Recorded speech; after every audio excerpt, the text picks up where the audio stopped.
all to another exciting episode of Dragon's Death and Destiny here on the Low Initiative channel. Continuing the series of Paragon Path training for all the party members. Today we are going to go through Naturia's time of trading. Um, but before we get into that, last time we saw the heroes of the Onyx Circle. They were still finishing up kind of their resting time after their last job with the Sultan. Um, for the most part, you guys were kind of taking it easy. And the last night that you guys had to, or the second to the last night that you guys had to kind of rest, you guys had heard that there was going to be an arrival in town. That there was going to be some group or groups that would be coming through, and that it would be, kind of a festive, kind of, a sight to see, basically. A few of the party members decided that they wanted to go check it out. Um, Nat, Conrad, and Reyna. So you guys made your way towards the main gate of an oasis and waited for their arrival. The first group, uh, mostly wearing kind of ivory, white, and blue colored armor, came marching in an army of elves. And at the centermost point of this kind of soldier parade, um, there was a white dragon that kind of was the showstopper of it. And on this elder white dragon, there was a small podium that stood a few female elves. And upon getting a good look at them, the party immediately realized that all of the elves who were standing on it were either very reminiscent or looked almost exactly like Nat, but slightly more pale and alabaster skin. And instead of red hair, had a varying ranges of blue, going from some of them had like deep blue to lighter blues. Some of them almost near white, and all of them seem to have almost similar style dresses to her. Not as short as hers, more like long flowing ones. Instead of kind of like a red fiery pattern, they almost seem to almost take on an icy crystalline kind of image. After that army had passed through, um, another group came through that was led by a cadre of Minotaur Warforged leading the group, and behind them, uh, at the center point of this army, was a human male next to a female Minotaur that were kind of leading that group. After the parade had passed through, some of the party were trying to see if they could follow them through, but after they saw that they were going towards the palace, they kind of decided to hang back. And Reyna, after questioning the crowd, had learned that this was referred to as the light procession, or various names, and that this group had come back once before, long ago. And talking to some of the older crowd members who had recognized it, they had remembered seeing them when they were children. So these crotchety 60, 70, 80-year-old people were like, hey, that they came around when I was a kid. So it was been a long, long time since they've last come through, but from the crowd reaction, they seemed pretty okay. They seemed kind of excited to see them. So guys assumed that whoever this group was, it was not an evil invading army or anything like that. Um, but you guys finished your evening. You guys all awoke the next day, hearing word that you were getting summoned to the palace. Once you guys got there, the Sultan laid out his plan to train you all up. Because after the not so much success of your guys' last job and the rising threat of the dragons and all the chaos that is coming from the situation in Elois, that you guys need better prepared for the coming threats. So he assigned each of you all a trainer, and he basically allowed that you guys could have a month to get into better shape and, advance your guys' training and ability. Um, Naturia, she was assigned Jacques to assist her in her training. And the party went back to the inn that evening, got some rest, and that's kind of where we left off. Nat, you wake up. Okay, she gets up. How's the room looking? It's fucking beautiful. She Honestly, like you, part of you, if Disney movies existed in this universe, you'd expect to see like a couple songbirds fly in and just start singing. expect a prince on a horse or something like Kind of, that. yeah. Like it's nice. Nat does stretch. And is Rui in here? She is not. Hmm. Where did Rui go? And she gets out of bed and she pretty much gets herself ready. Okay. And after she does, she is gonna head for the door. Okay.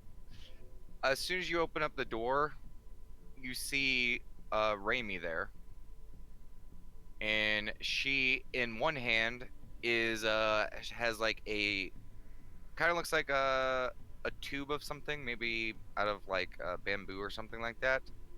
And in the other hand, you see the horn of Conrad, which is connected to Conrad, and Conrad is completely naked, and she's dragging him by the horns. And she just kind of stares at you for a moment, and then just continues dragging him down the stairs. Nat's just staring at the naked Conrad getting dragged down the stairs. Yevon is like doop doop doop doop as he's just going down the stairs.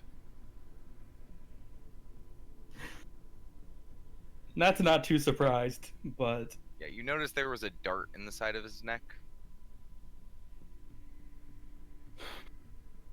and that's like, oh right, training. And she does go to Jacques' room, Okay. and she does knock. Okay. You knock, and there's no answer.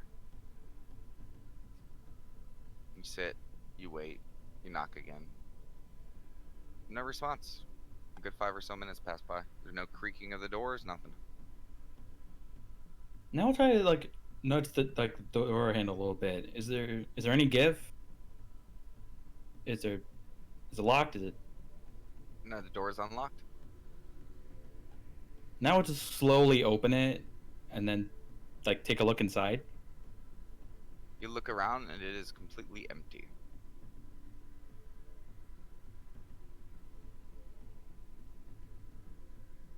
Where's Jacques? And she looks through the room first, just poking her head in there.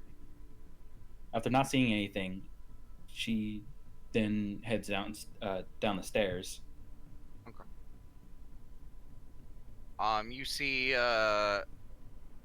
You see Dix down there with an eyebrow raised as he just saw Raimi drag Conrad out of his place, and he's just talking with Gilneth like, yeah, I don't know what that's about, but as long as I get paid, I don't care.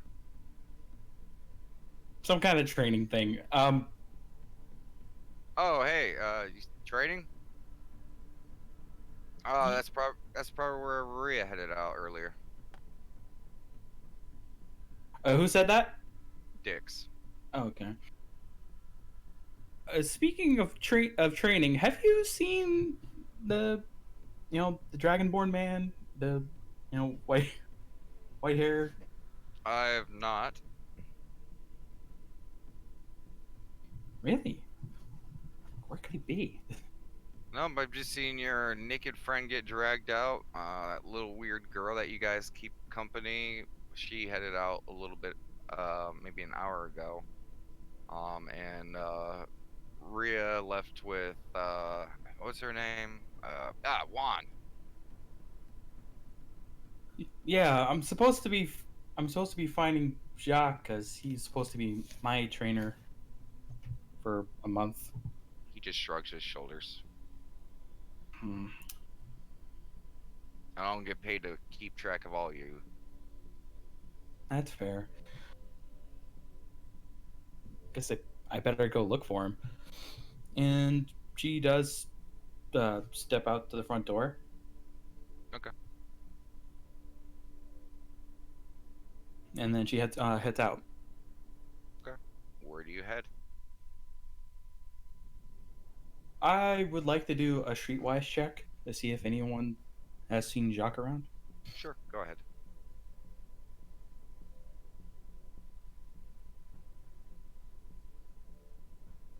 I will say as part of this, what direction do you head for the I street? will start. Let's see. Basically, what I'm asking is, do you If I'm go right here, this way or do you go this way? I do. Jeez, I go this way. Okay. You spend the next 30, 45 minutes talking to people, and they're like, "Yeah, I saw a dragonborn," and then you describe, it, and they're like, "Oh, no, not that one." And no one seems to have seen the person matching the description you're giving them.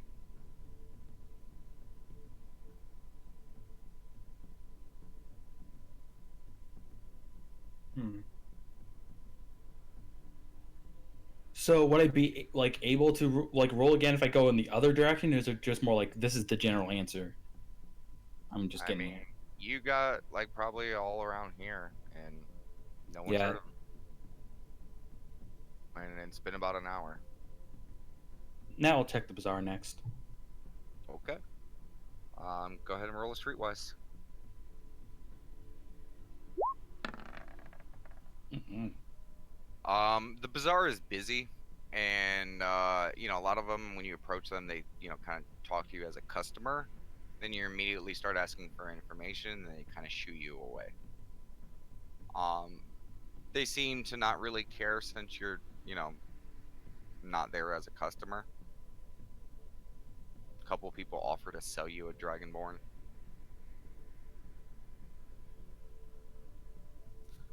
She kind of like waves a hand like no thank you. Can I wave like and hmm They seem disappointed. could could could I roll perception and look for him? Sure. Are you I'm still in the ready? bazaar, but You spend a while, and the bazaar is pretty big, and even this early, there's not as crowded as it is in the afternoon and evening, but there's still a lot of people. But Jacques is a person that kind of stands out in the crowd. Um, you're not seeing him in the bazaar, and at this point, it's been about like 2.5 hours since you've left the inn.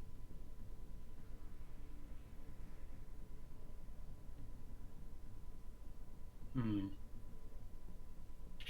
Yeah, she thinks for a moment.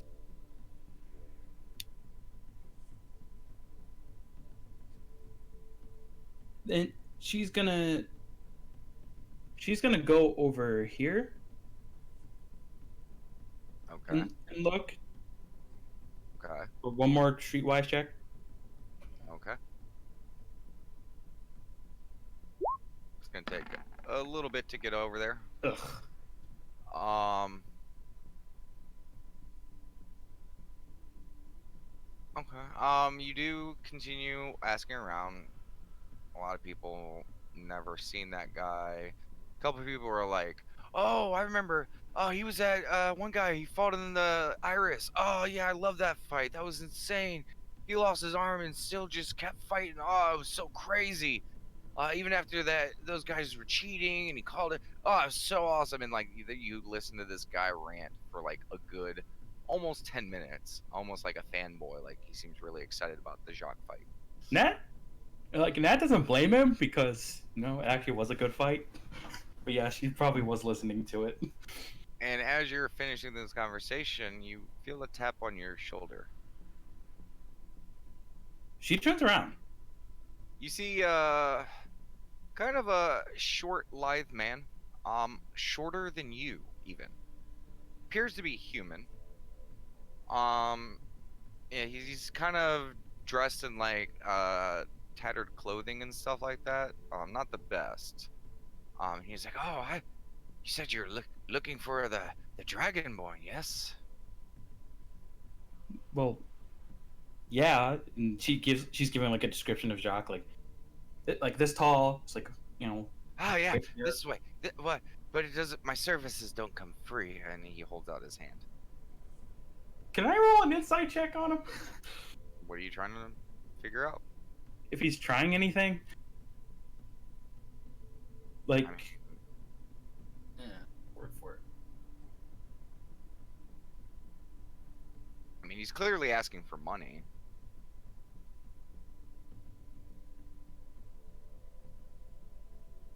Hmm. I do give him 20 silver. Okay.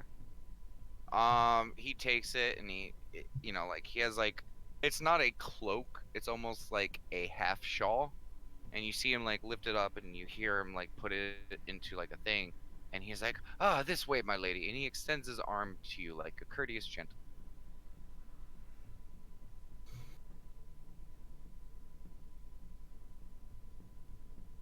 Nat says, "It's okay. I'll just follow."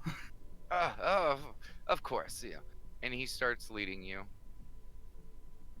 through here, across the iris,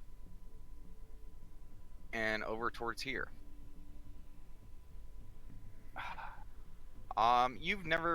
You've seen this in passing once before. Um remember when you first went to the iris because you arrived late and you were trying to get the lay of the land and you were kind of walking around and stuff to see Yeah. figure out where Plus, everyone was. yeah. Plus, we're all looking for Loire, and we passed by here. Yeah. So you've seen this entryway before. It is a dark tunnel, pretty massive. Like this opening is probably a good 35 feet tall and a good 25 feet wide. It is a gigantic wood door that's pretty well carved. Like there's like some intricate carvings along it. It's actually kind of pretty. It you've seen the brothers work. It does have a lot of dwarvish kind of aspect to it, and there is a pretty decent quantity of people going in and out of it, and he leads you through there. Um, as you enter in, like it's still hustling and bustling through here. There's a lot of thoroughfare. You start descending down in this tunnel. It's a dark cavernous tunnel with like oil lanterns dotting each side. And you continue down, and at the front and towards the entranceway, you see a Neuroasis guards, and there's a couple here and there, and then you get to a point where it starts curving to the right, and it kind of loops back around, heading in the direction that of the door that you just came from. So it basically does one of these,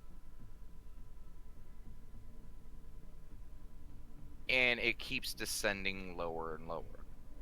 You're not quite sure exactly how deep you're going, but you're good maybe 100 feet down before the tunnel starts to open up and get a little bit wider. And here you notice that the Anura Oasis guards are no longer present, and instead stationed at various points along this place. There's these very gruff-looking guys, and you do recognize one of them standing, talking to a few people. You see, standing, addressing a few people. You see Gorthak. And you continue along, and after this chamber, there's another tunnel, and it continues to descend, like another good maybe 60, 80 feet, Uh, and then you Question: Do I just like walk past Darnock, or does he seem like in the distance? Kind of seems busy. Uh, he's talking, he's yelling at some people. He was a good, like a good from the center thoroughfare. Like he was a good maybe.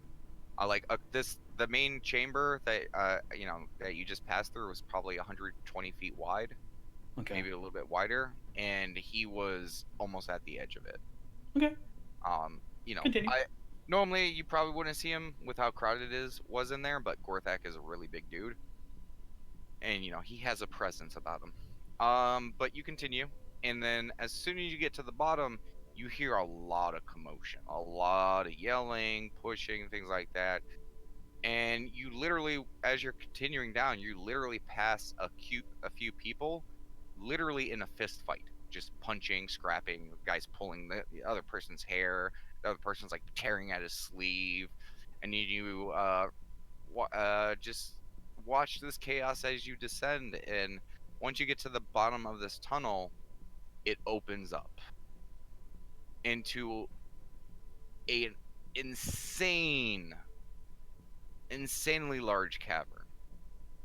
This cavern is about from where you're at, it's 120 feet above you, and basically you're on a giant platform almost with stairs descending in all various directions. It's almost like a spider network of stairs that descend, and below you, you see another entire city underneath. Um, it's hard to get a grasp of it from this distance, but it almost seems to be almost the same size of an oasis. Um, Along the cavern walls, you see houses carved and built into it, some wood, some patchwork, some stone. And towards where the palace would be, you do see a large building that is mostly stone. It has a large center section, and it seems to be connected by like almost like a like a square stone building. And the center part is like a giant dome, and then it's like a square, almost like it's like a square building. It's pretty large. It's hard to really guess the size from here. And then on both, that extends from both sides of the dome, and then on both sides, after a certain distance, there's another dome, slightly smaller than the ones you're seeing, that extend across it. Let me pull up the note for that so I can make sure I give you the right number of domes. Um, yes, there are four domes. Not counting the big center one. Um, in each of them, no, you wouldn't be able to see that from this distance. Yeah, you just see these massive domes, and the rest of the city just seems to be a hodgepodge of like, some of the areas kind of remind you almost like a bean cove of like things built on things that are built on things that are built on things. And a lot of it seems to be like there's no rhyme or reason to the construction of this place down here. It just seems to be whatever space there is, you see stuff built into it. There's the only open space is in front of the large, like kind of massive building section. There is kind of like a center area that does seem there's people, but there's no buildings like in this one section right in front of it. And in front of that area, you do see a massive wall that extends in front of the dome section area. That seems to be blocking that area of this underground um, part of the city from the rest of it. And I will say that the lighting down here, there are a lot of areas within the town, even with, your vision and stuff like that, that seem very dark. The areas where the domes are, there's a lot of light. Like even from this distance, you can tell there's a lot more torches, oil lamps, things like that that must be giving off life. And across most of the town, it's pretty dim in certain areas, but there are some areas that look almost like pitch dark. And at the very center of this massive underground city, at the center part, you see a giant, like almost amethyst crystal. And it seems to have like this be glowing with this just kind of like purplish glowing light that is not enough to really light the city, but it is, like it is massive. I would say it's about, from what you're seeing, it's about 60 feet. It's embedded into the cavern ceiling, and you're seeing like a good 60 to 80 feet, like just hanging down. Even at this distance, you're like, holy shit, that must be big up close. How bright is it? It's giving off basically like dim light, Okay. but it's not enough, and that's why certain areas of the town it almost looks like darkness to where you're only able to see like vague shapes of the structures. And he begins taking you down like a pathway of stairs and stuff like that. And through this thoroughfare, like it is tight. There are a couple of these pathways that you see carts and stuff being raised and lowered. But all the people ones, it's very tight. You're bumping into people, stuff like that. And he continues down until you guys reach kind of the ground level. And he starts bringing you through a few buildings, and he takes you along a path. And he gets down this one kind of roadway, and he starts like waving to people and stuff like that. And you're still getting bumped into here and there. And then at one point, he takes a left down an alleyway. And at this point, you're like, "Ooh, this is like really shady as fuck." Yeah. Um, and there's only one other individual in the thing. He kind of looks like a drunkard guy. He has a bottle in there. And he's like, "Oh, I'll leave you two lovebirds alone." And he stands up and he walks by you and he like trips, bumps into you. Like, you have a good time and continues Wait, did walking he off. did he walk off with anything? Can I do like perception or anything like that? Sure.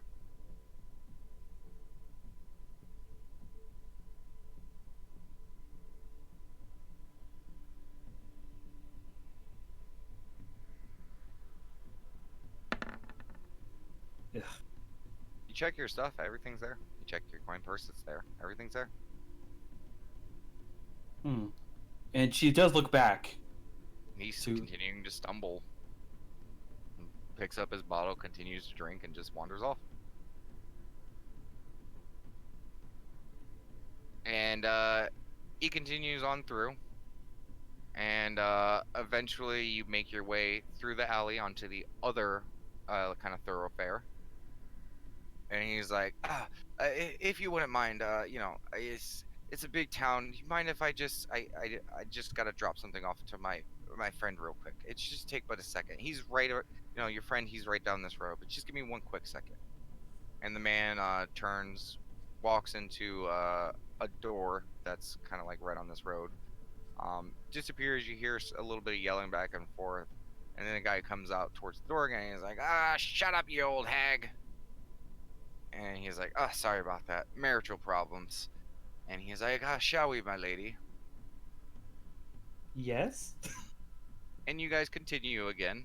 And he turns right down an alleyway. And in this section that you kind of crossed over the first time, like a lot of the buildings run from one end to the other. This one, there's kind of a break between the buildings, and then he turns left. And you get kind of an area where there's like a lot of small shacks, hovels, and things like that. That some of them are only like maybe 20 or 30 feet across. And he starts like kind of weaving you through here. And again, like it's kind of packed in this area, like more than some of the alleyways, and like you're kind of bumping into people. Like, so some people bump into you, and you're like, "Hi, like, out of my way." And like, they continue through. And he goes in. He's like, "Okay, let me just. I'll be right back." And he walks away. And you sit. And you sit. 5 minutes. 10 minutes go by. 15. 20. 30. 40. An hour. Yeah, like 5 more minutes, and then she's probably just gonna leave. Okay. Wait another 5 minutes. Never returns. Yep. She leaves. Where do you go? She is going to ask around, see if they actually saw a dragonborn Okay, of their streetwise. descriptions. Yep.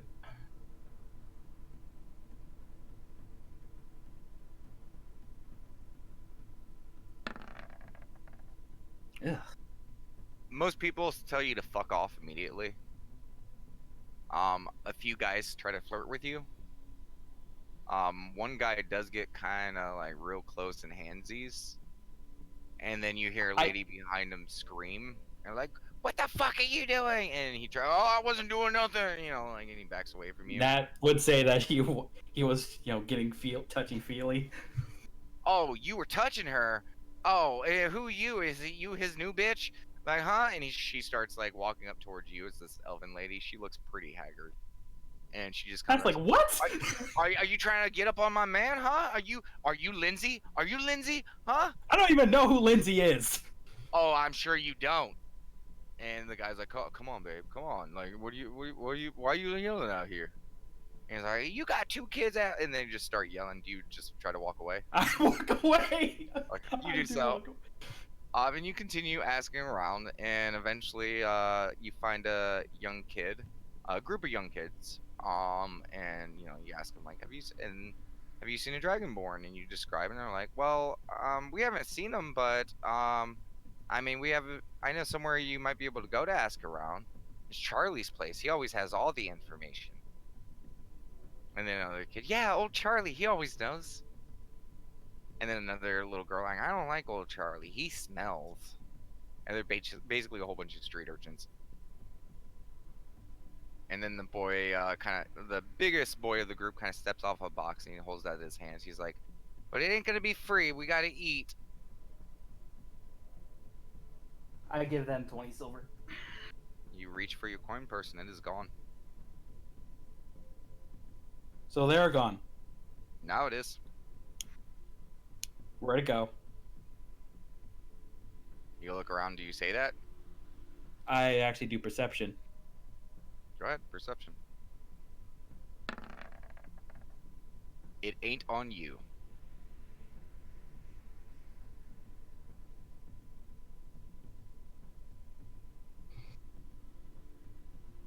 Hmm.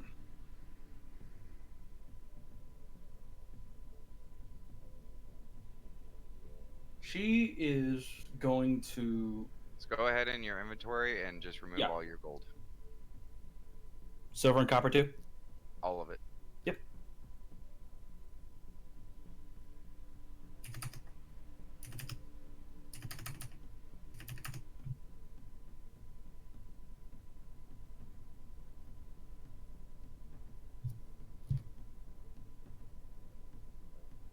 And the boy stands there with his arm extended as you start looking for your shit.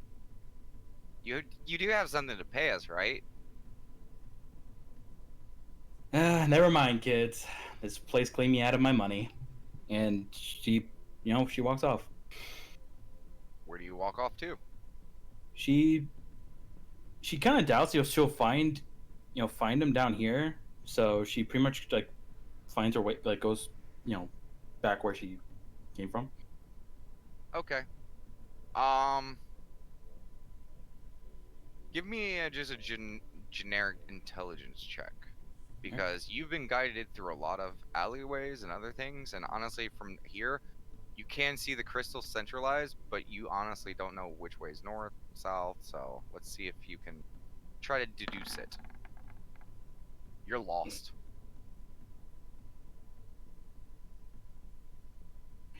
She sighs and she's like,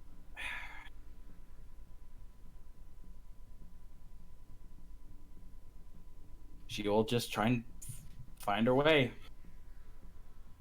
I want you to roll me a d4 Yep. as you pick a direction and start walking in it. 2. Okay. You continue walking, and eventually you find a large stone wall. You think that you just found that wall that you saw from the entryway into here. Okay, I do look for the door. Okay. How do you look for the door? I see if it's nearby. I like walk around the wall. I try to look for. You walk along the entire door or wall, The wall. and eventually there's an opening in the middle of it with quite a few guards.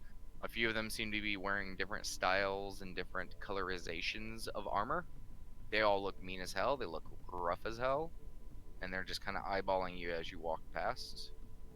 Do you continue going across the wall, or? Yeah, looking for the. Like go through the door. Yeah, there is one. Okay. I'm just to point this out. See the Mhm. Inner Oasis map? Yes. The tunnel that you came in was basically on this side, right? Yeah. Picture the wall being here. Okay. You're now kind of like at the center part of the wall.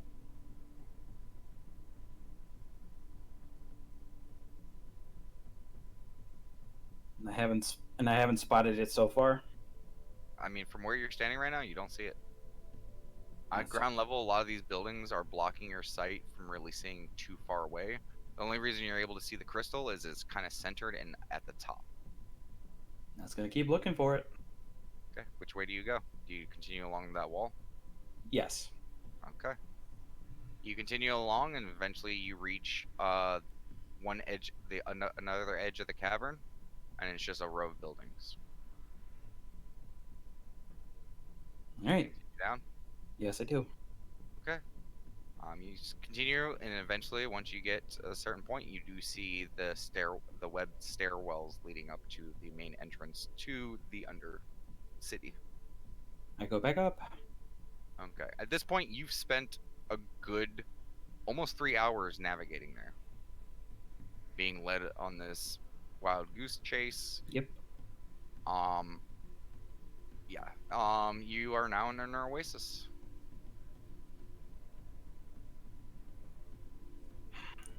That's like getting angry. It's like, okay, where the hell is he? And she pretty much goes. She pretty much goes back to the inn. Okay. You enter the inn, and you see Vithrok at a table drinking a drink. And she looks up as you enter, and you just see almost a devilish smile.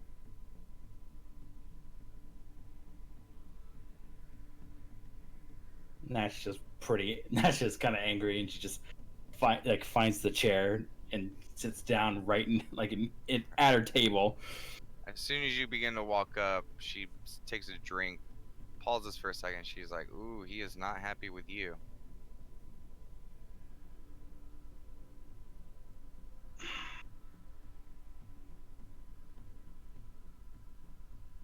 So I imagine you Forget know what? where he is. Did you forget what today was? I knew what today was. I was looking for him. Hmm. Apparently, you didn't look hard enough. He's been here all morning. Nat goes from like a deep sigh to like thumb and finger like ridge of nose. Like, where is he now? He's up in the room. He made a stop over to the magic shopper this morning. I take it that's you tried to knock on our door and went to go find him. Yeah, You know he's not going to accept that excuse, right?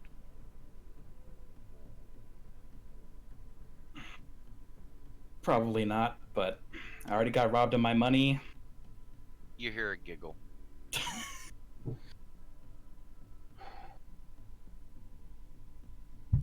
I would say it can't get any worse, but I'll probably be wrong. She shrugs her shoulders. She's like, Right, "Well, right up there, and she's pointing. and she says, "Well, I have no idea what he has in store of you, in store for you. Good luck. You're gonna need it." Thanks. And she heads upstairs. Okay, you're upstairs. I knock on Jock's door again. Enter. She enters.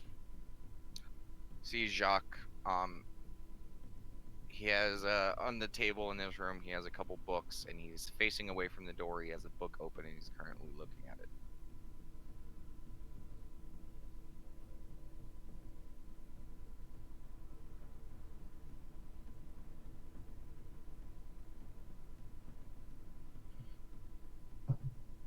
Sorry for the delay, Jock. I didn't find you guys in your room, so I tried to look for you guys. Apparently, it didn't look hard enough. What did I tell you yesterday?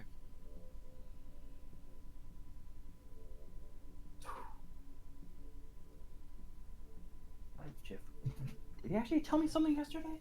Yes, he did.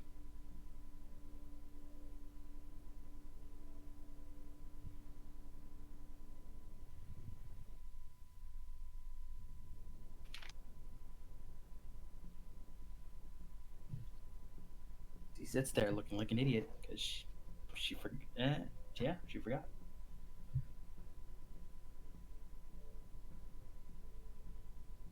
And he just starts thumbing through his books.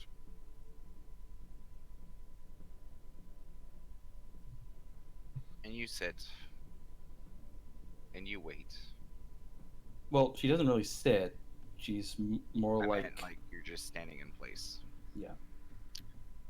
10 minutes go by, 20, 40, 60, hour 10. And he just continues to read the book the entire time.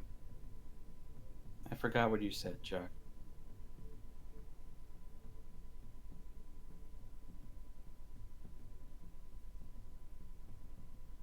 That's what she says as she gently scratches the back of her head. You hear the book slam shut.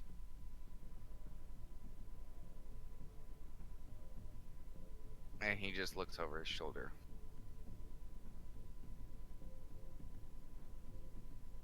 I know you're an elf, and I know you have a lot of time on your hands.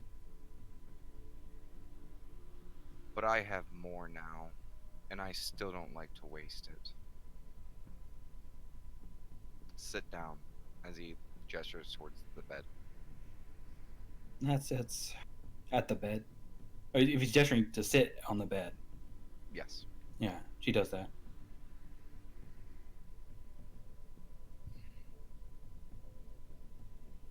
I made a quick stop to your parent friend, Melanodius. I had to gather a bit of research material. I heard a very interesting story from him. Apparently, one of his others had a run-in with you back in Leteste. He did, yes. Tell me about it. Spare no detail. Aside from the gold missing, everything else is still there. Yeah. Okay, so she says, I personally asked Melanodius this this collar that I was told to wear while I was being trained by my old master Keebler, and when Melanodius looked at it, he was very interested in it. He said it was very advanced magic. He wanted to personally study it, and I wanted to get it looked at because when I would cast fire, it would the collar would absorb my magic and burn my neck. And he started to do research on it. He he wanted to run some tests on it, and we did during my free time when he wanted to try something, and she actually pulls out the collar itself, and he gathered us all there one day, and he was casting fire onto it, and since I was since it was attached to me, the fire was also hitting me, and he kept channeling fire into it, kept channeling and channeling and channeling, and I really almost couldn't take it anymore. And I after a little bit of more channeling, I pretty much blacked out, and from what the others told me, a big explosion happened. The What came out of it was a large primordial of fire about 50 feet tall, and he called himself Imix. He he came out of the collar and apparently started attacking my friends. But luckily they were able to hold it back by attacking the body that it was dominating or controlling, which was mine. Well, without destroying me, of course. You can stop. I've heard this story already. She stops. You've just failed your first test. Hmm? Think back, girl. Did I tell you something yesterday?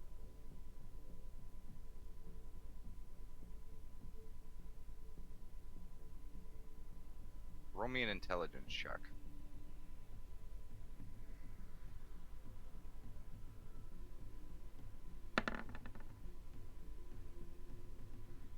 You really, really think about it now, and then you remember when you guys were all giving your pairings, he left.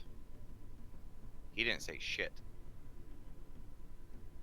But through sheer force of will and his presence, since you entered in his room, it almost made you believe that he did.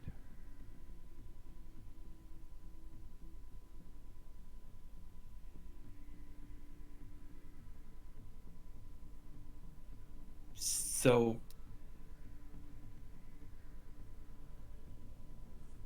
And you're kind of taken aback at this for a moment. And kind of narrows his eyes at you. He's like, the story and the entire situation that just happened was created by me. I've been watching you, Naturia. You are a sorceress. Of what origin, I'm still trying to figure that out. But there is one thing that holds every sorcerer in all of history together. Do you know what that is? the connection to magic? No. There are many creatures and many entities across the land that have ties to magic. What really defines a sorcerer?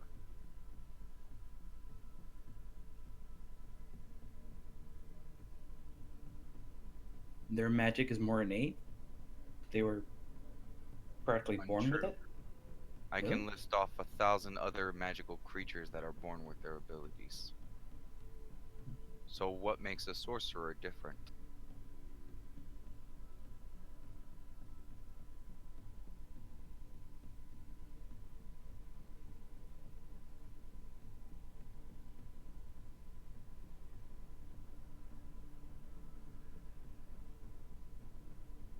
And he starts That walking towards you. You see shadows starting to coalesce around him as he slides his ring off, and you watch him grow and grow and grow until he's towering over you. What's your wisdom or willpower? wisdom, right? Yeah. No, not roll it. Just what's your Oh, mine is 21. okay. You immediately feel his presence and you are frightened. And You even kind of back up on the bed just instinctually as he approaches you. that's his the connection to the elemental chaos. Wrong. What is it? Can I roll another intelligence check You to are try and figure it out? frightened. You cannot think. Yeah.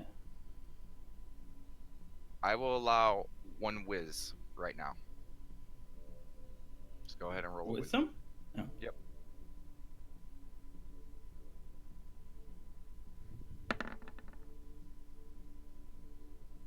You're frightened. You can't think. All you can Yeah. There's this giant, muscular, massive dragonborn, fangs bearing, shadow coalescing around him.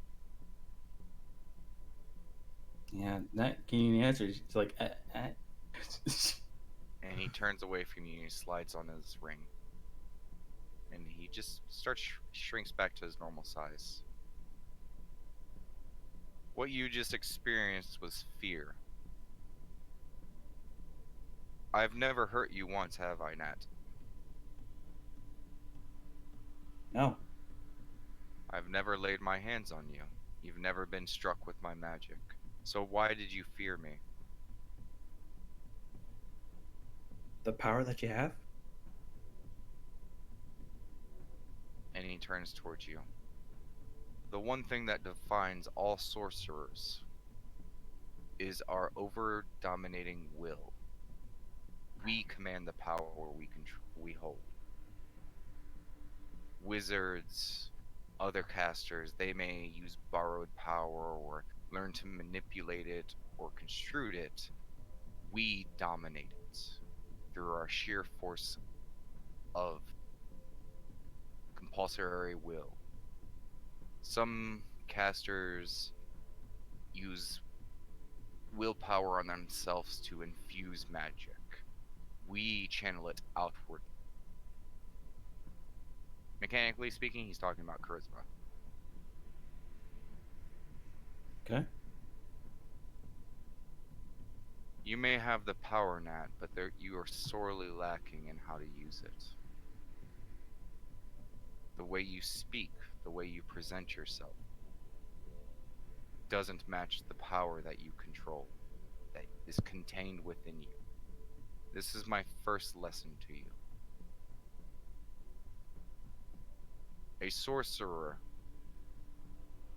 exudes that power, that will outside, almost like a charismatic force. And your magic will always be reliant on it. The stronger that is, the more you will be able to produce and the stronger the effects. I'm sure you've at least grasped this basic training before, correct? Yes. So why do you cower in your own speech? Why do you seem to lack confidence when you should know the answer? Why do you let others dictate and control you so easily? Even if one is weak willed, you can always overpower with equal force. Can you not? Yes. So why do you act such a way?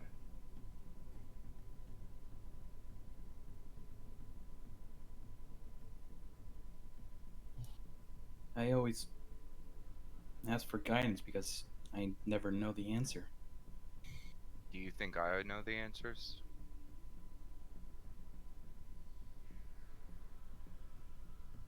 And she just slowly shakes her head no.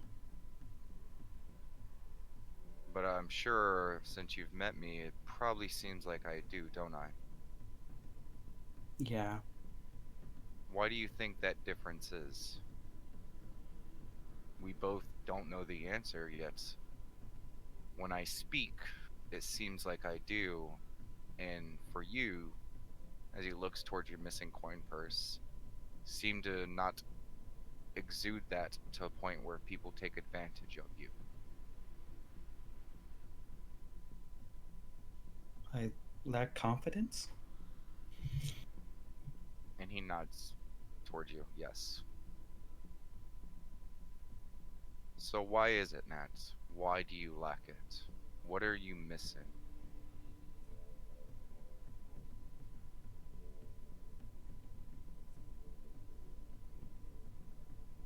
Mm, people always tell me I'm pretty or beautiful, but I just doubt it.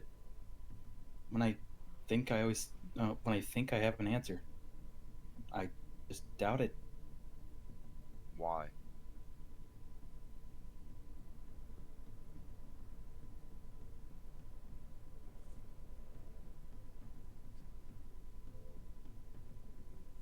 I just don't I just don't believe in it. He walks over to you and he grabs your wrist. Do you let him move it? Yeah. I'm going to teach you what my master once taught me. And he places your hand on your heart. And he says, close your eyes. Nat closes her eyes. Do you feel that? Give me a perception check.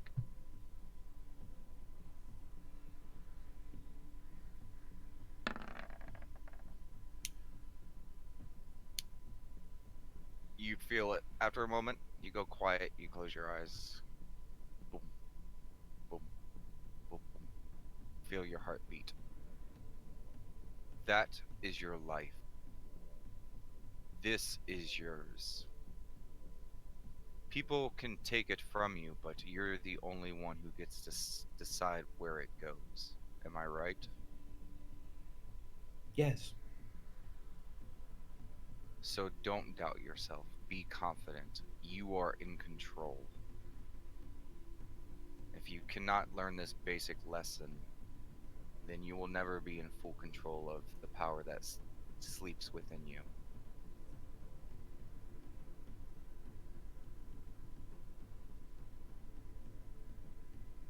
Now go.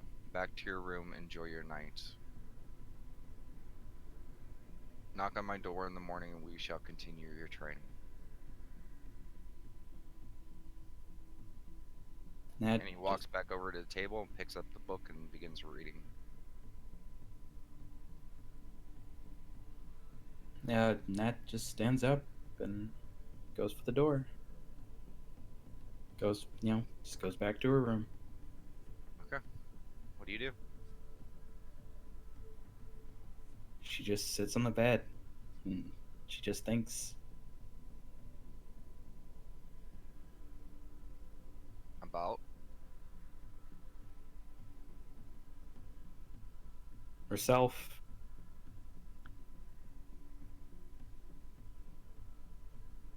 the day that transpired, and she doesn't even feel like drinking. She just sits there. Okay. Evening time rolls around. You are getting kind of hungry.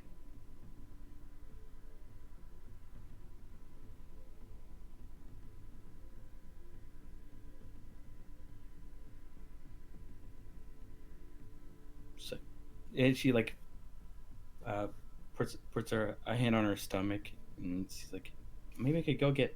Oh wait, no, my money's gone. She's gonna check her bag for rations. Okay. Um. Why gotta think about this for a second?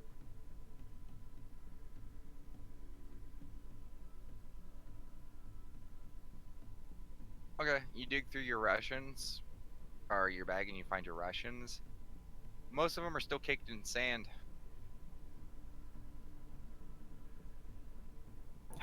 Damn it.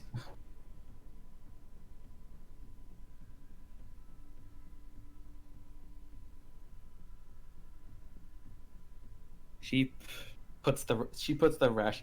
Well, actually, she tries to actually like scrape this like sand off of it. Okay. I mean, you get some good chunk of it off, but it's still not that great.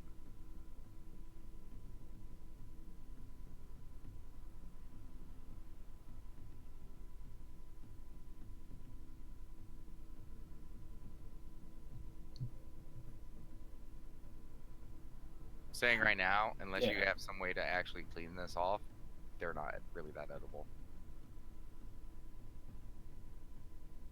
Can I try to wash the sand off with her flask? Sure, the tack bread becomes booze waterlogged tacked bread. Fair enough. Still food. Um, it's not. Ugh. She still tries to It's eat it anyway. it's now soaked with booze. Okay, give me a Constitution check because you're hungry and you're trying to eat booze food.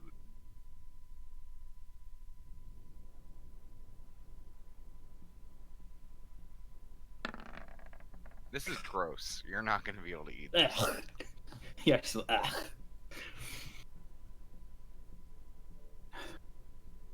And almost on cue, your stomach rumbles. She's like, shut up, you. As she's just talking to her stomach.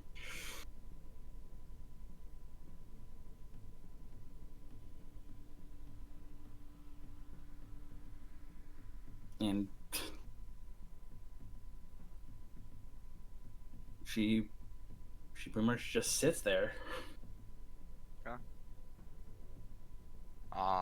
Your stomach continues to grumble through the night. Just like grunting every time it happens. Do you go to bed? Yeah. Okay. Go ahead and you're are you already full on health and stuff like that? Yes. Okay. You have a rough sleep. You're hungry. You spend a good chunk of the day walking around. You didn't eat breakfast. You are starving. Go ahead and mark off 2 healing surges, and you are now exhausted. Okay.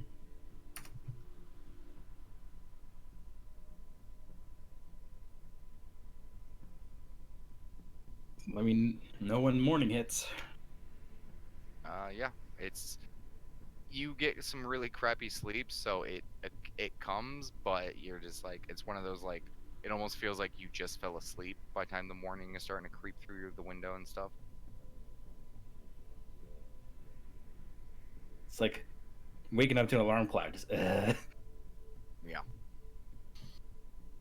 and your stomach is it's in pain.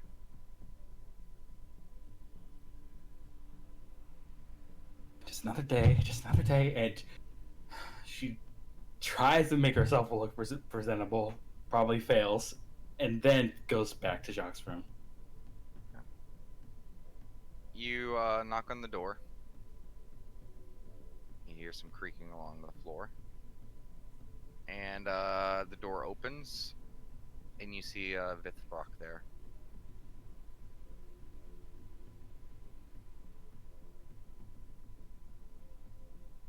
Hey, Vithrock, is Jacques in? She's like rubbing her eyes.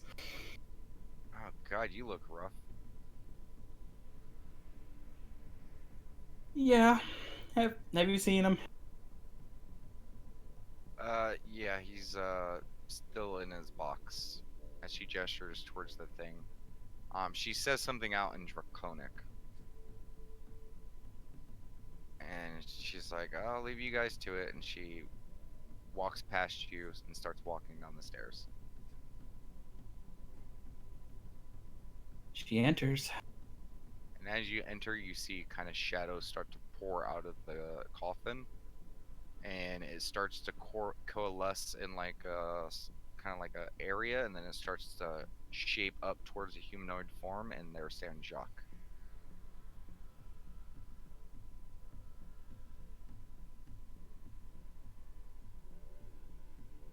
I'm pretty sure Jacques notices now looks awful. Yeah, he kind of looks you up and down, and he says, "Sit." She sits again. I want you to produce a flame. Nat holds a hand out, palm side pointing upwards, and she tries to produce it. You do so. We'll say for the purpose of this, you use your cantrip to real quick. No, sustain it. Nat tries to hold it. You do, and you kind of stand there holding the flame. He walks over and he picks up a book and he starts reading it. So tell me about yourself, Nat, and you better not drop that flame.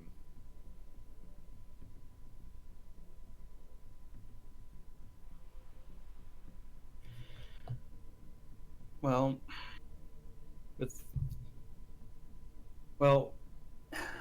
You said well twice without telling Yes, me information. yes. Sorry.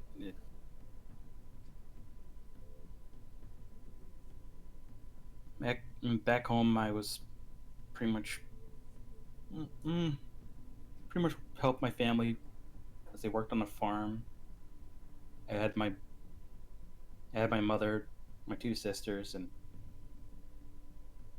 and she even like The flame goes out. yeah, she was thinking about Kind of the looks up wires from that the book happens. and turns back. I told you not to drop the flame. With confidence, continue.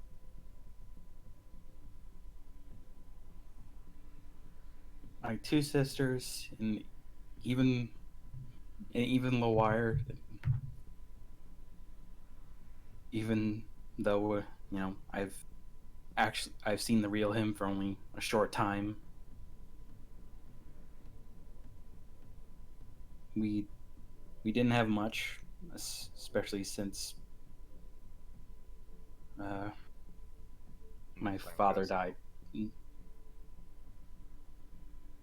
slams the book shut. He kind of like grabs the bridge of his snout and kind of rubs it a little bit. And he turns around. Do you remember the lesson yesterday? Yes, Stop thinking about things and just do it. Have confidence in yourself. Produce the flame and try again. Continue. And he opens up the book and continues reading. she produces the flame again, and she says, "My brother had to take over as man of the house ever since our father died,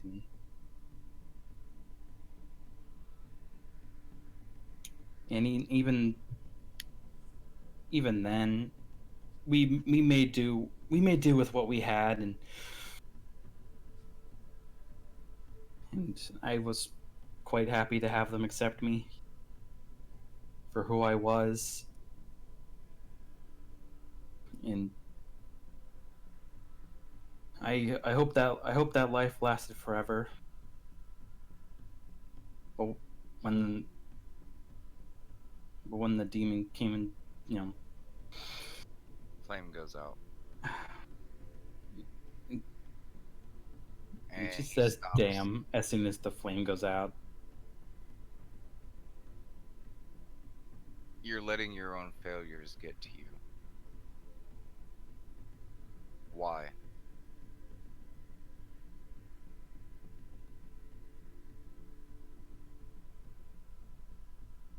I feel it's all I am. And she looks down in shame. You watch as his hand comes underneath your chin and it picks you up to stare at him.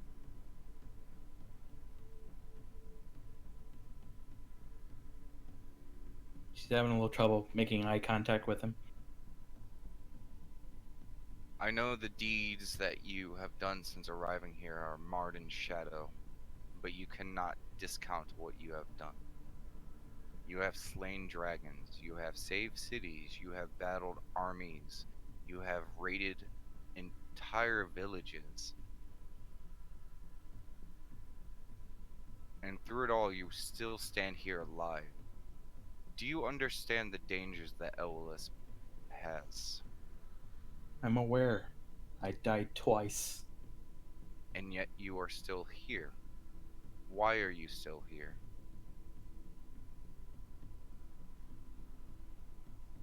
I hope to get back home to mother someday. Wrong answer.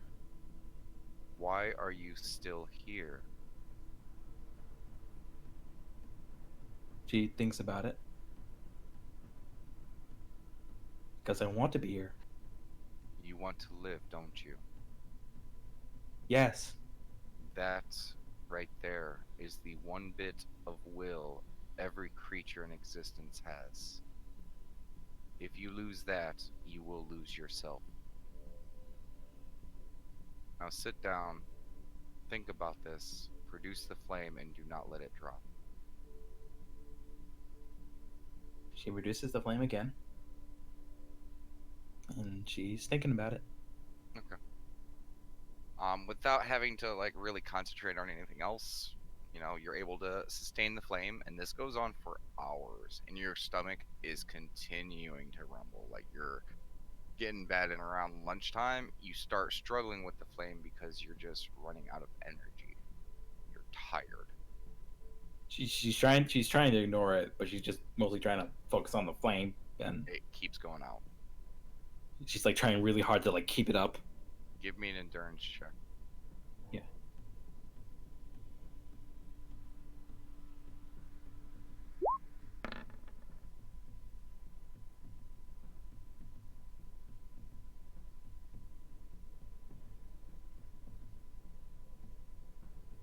A 12.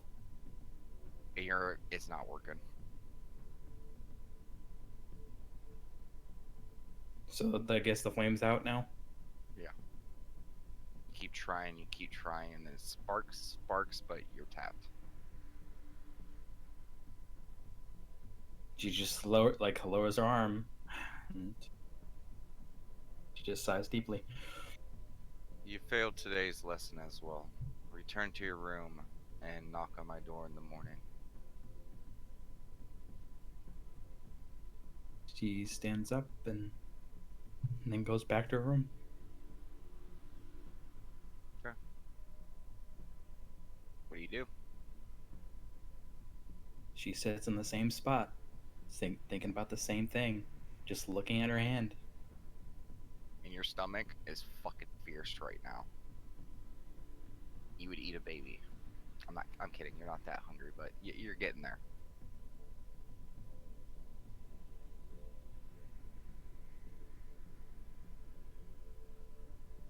Still feels like she's, caught in her failures a bit.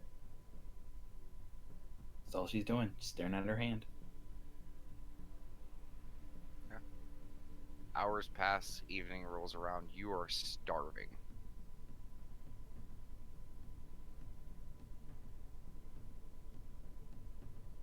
What do you do?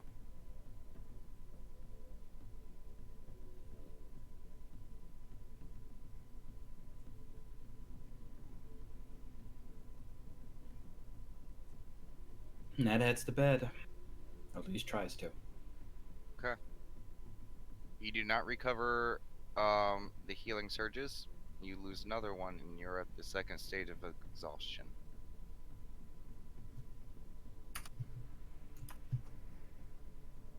Okay. Just let me know when the morning's back. Morning comes, even worse than the previous night. You are very, very hungry.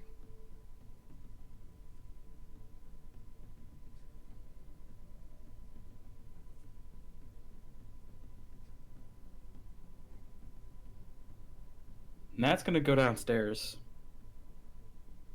Sure. You go downstairs, and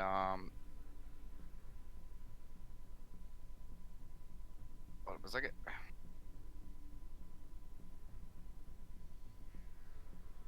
Down you see Grendel down there.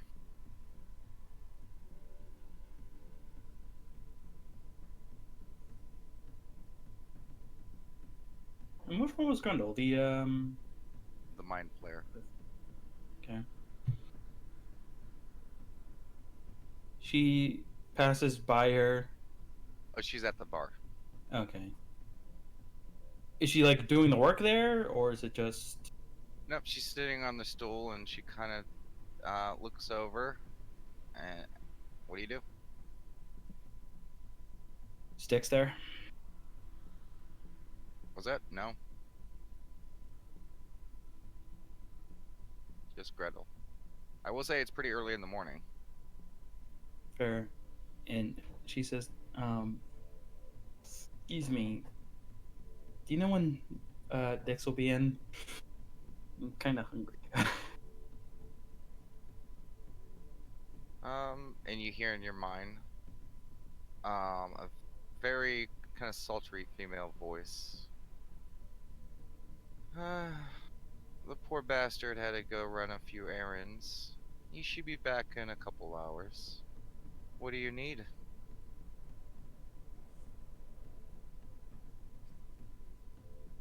Does like Nat's stomach grumble? Can that like be like a visual cue? Or should I just say it? I mean, have you ever tried to command your stomach to do something? No, okay. She says she says food. What do you want, dear? Anything. Just some breakfast?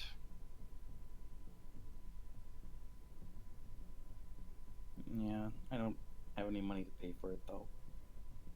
What was that? I don't have any money to pay for it though. You know, this isn't one for freebies.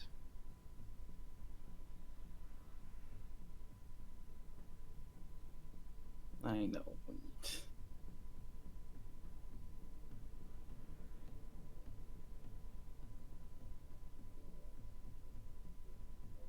Yeah, she says, I know, but I'm really hungry. Roll a persuasion check. With disadvantages, I'm sure. Oh yeah, and a very high DC because of the way you asked. Diplomacy, right? Yes.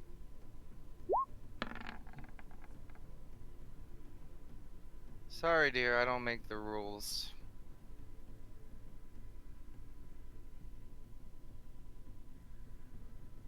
Fair enough. And she just slowly walks back upstairs. Yeah, you do so. She knocks on the door again. Jock's door. Takes a few moments, and you do not hear anything.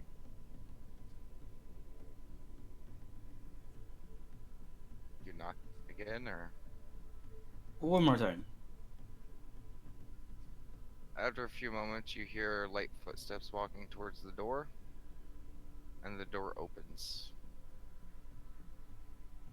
And there you see a naked Vithrock, kind of like rubbing her eyes and kind of stretching. I'm Ugh. pretty sure Nat's like so tired. She just like one eye blinks and then the other eye blinks. Just Oh, you're here early. Uh, it's early. yeah. Give me a moment. I gotta put some clothes on when she closes the door. Take your time. She just waits. She's like just slowly nudging on like the side of the door. 15 or 20 minutes go by, and the door opens, and she's like, and she says something in Draconic and heads out the door.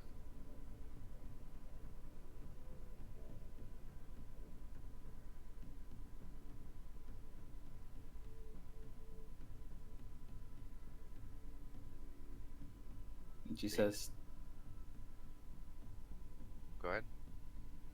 and she's like, "Can I come in?" But she says is like very tired. I mean, you're staring at an empty room. Oh, it's an empty room. Yeah. I mean, there's a coffin in there. You just stand at the door. She enters inside, and she's gonna knock on the coffin. You watch as the shadow starts to billow out of it, and you watch again as Jacques forms. You're earlier than yesterday. You Hunger did does something hunger else. does that. Nat says. Why are you hungry? Go eat.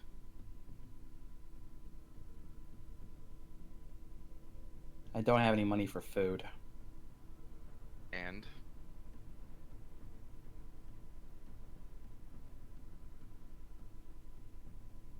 So I can't really pay for it.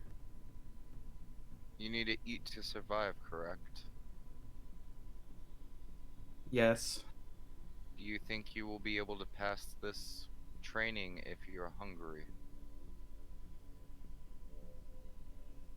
Takes a deep breath. No. Then go eat. And don't come back here until you're well fed. She sighs deeply and goes back downstairs. Okay. Uh, Gretel's down there, and she is currently getting Vithrok a pie, and Vithrok is starting to eat. And Gretel kind of like puts her elbow on the counter, kind of leans against it, puts her hand against her head, and just kind of looks at you as you come down. Her tentacles are just kind of slowly moving.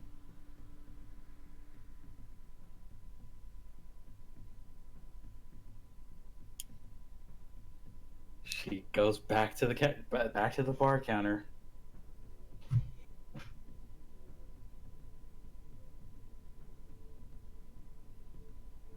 Just puts her hands on the counter and just says,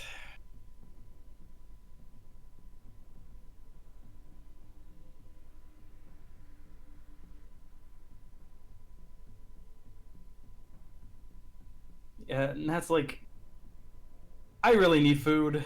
If we can work something out, I would be appreciative of it."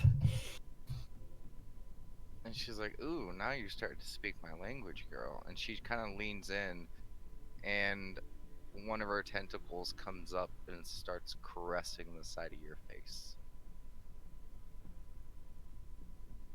So, Possible will check. yeah, It's making her remember it again. Wisdom. you Mm-mm. run in the opposite direction. Do you run out the door, or do you run up to your room? To her room. Okay.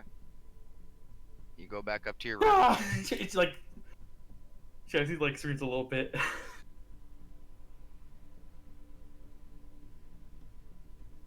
You quickly stomp up the stairs, and you find yourself in the room. It's like, fuck. And she's like, she's doing like both of her fingers like clasped in like on the back of her head, just dropping lots of F bombs. Like, fuck. Like the exact spot where the hole in her head was. And she's just pretty much like back behind the door, and she just slowly slips down.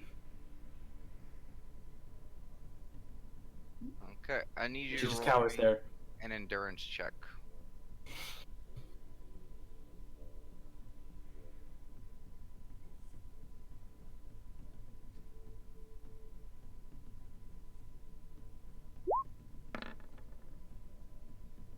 Okay. Um, you kind of sit down, holding the back of your head. Your breathing starts to slow, start calming down, and that bit of adrenaline kind of wears away, and you just start feeling really, really tired.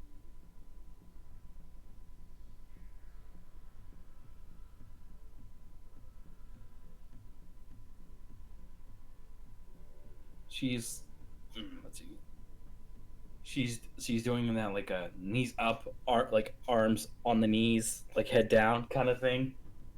Give She me really a disguised it with herself. wisdom ability check. Yeah.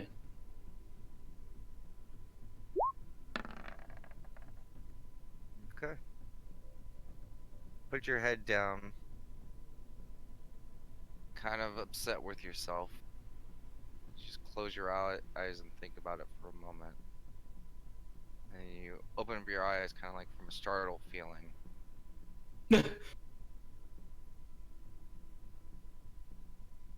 Did the hunger wake me up? Something else wake me up? It almost, you know, that kind of falling feeling when you're like dozing off or something like that? It's kind of like that. Yeah. You look back at your window and it's nighttime.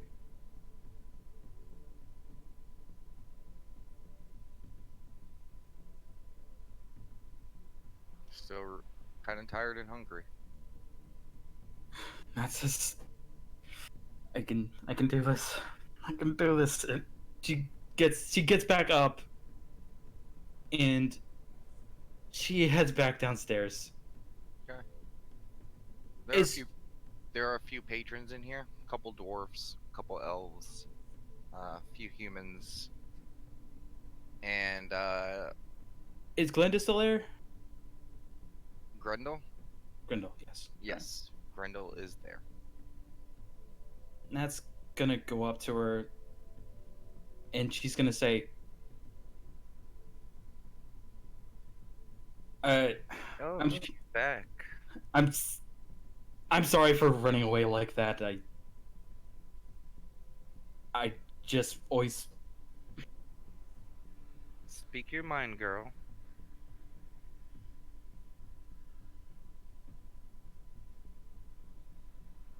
I'm gonna be honest.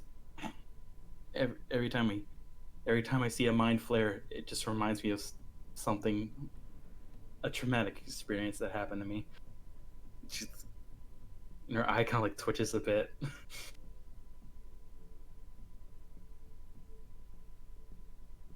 Don't worry, girl. I know all about it. I've heard the stories. Mind She's flayers and my people have never been the best representation, or have never always had the best representation.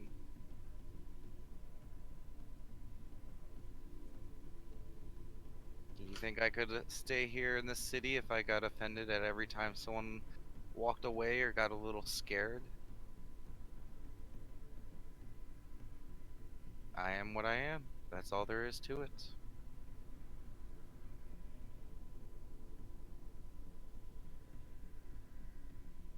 and she says, I hold no ill will against you, but I did I did mean what I said. And she looks at her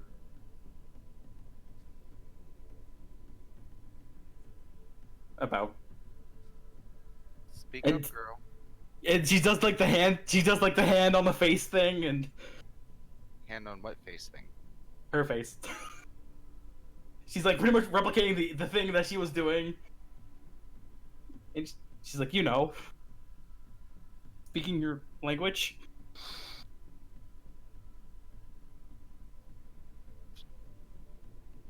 Did Mind she say flayers something, or don't did she just really. cut off? Mind flayers don't really have eyebrows, but she's kind of raising an eyebrow. She's like, "No, no, girl, speak your mind. I may be able to speak into your head, but I can't read all your thoughts." Like I said earlier before I ran, I do want to work something out for some food. Hmm. And there's a momentary pause before Gilneth comes walking out of the kitchen, and she kind of pokes her head out. She's like, you called, Grendel?" And you hear in your brain as well. She's like, could you watch the bar? I'm gonna be back. Don't wait up." And she walks around the counter, and she grabs you by your wrists and starts taking you upstairs. Nat does deep breaths as she goes upstairs. Okay. She guides you all the way up to the third floor, goes up to a room, opens the door, and enters inside. And I'm guessing I enter as well as she's grabbing my wrist. No, she let go of your wrist. She walks in. Um, it's a pretty nice room for Dick's. Like the inside of this room doesn't really look like it belongs in Dick's. There's a lot of like purple and kind of blue drapes, like silken and kind of semi see-through like cloth draping the windows. There is a bed with kind of like the same kind of over or hanging like kind of like drapes around it. Very big fluffy pillow and nice comfy looking bed. And next to it is a table with a pie sitting on it.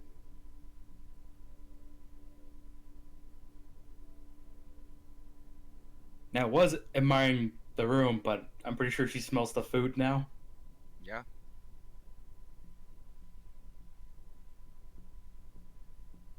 And you And watch as is she Grendel near? Yeah, is she near the? you watch Yeah, as Grendel walks over and she kind of like stands next to the desk and she says, "So, what do you want to do for this pie?"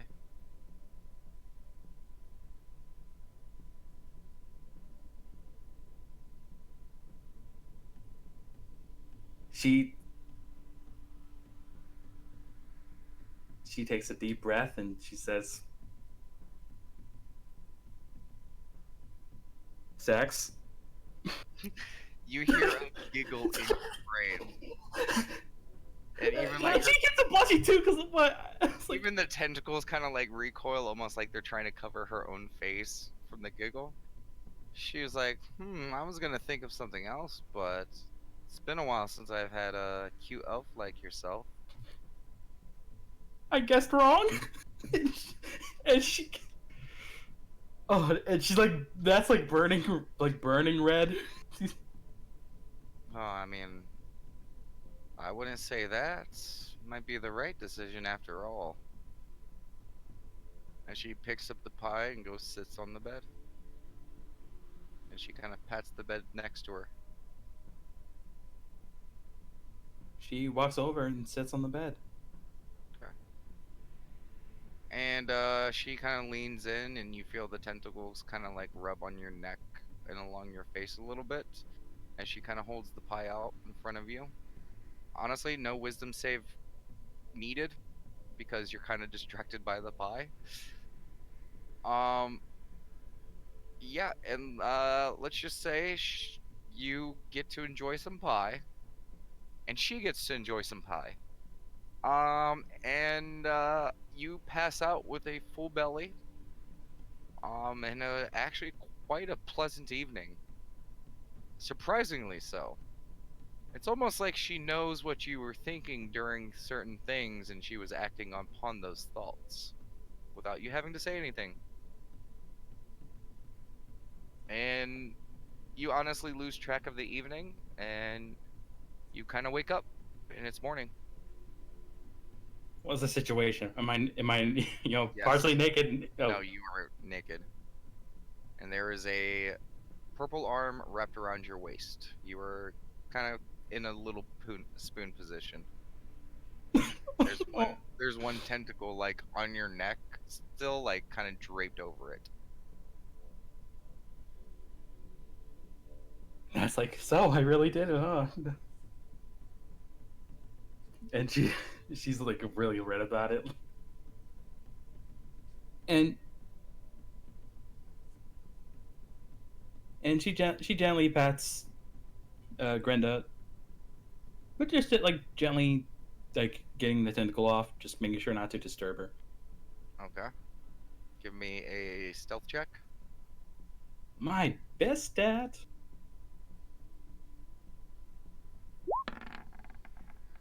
Okay. You slowly pick up the tentacle, kind of slide out of the bed. One of the tentacles almost seem to reach for you as you get out of bed, almost as if it has a mind of its own.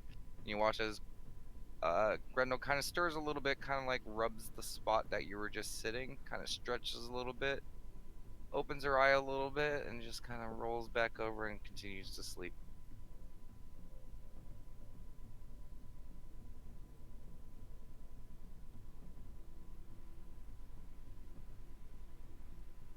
Ned does smile at that, and she does get dressed. She probably feels better, so the second she gets dressed, she, you know, goes to Jacques' room. Okay. You're at Jacques' room. I knock. Okay. Door opens and there's standing Jacques. Decided to sleep in this morning.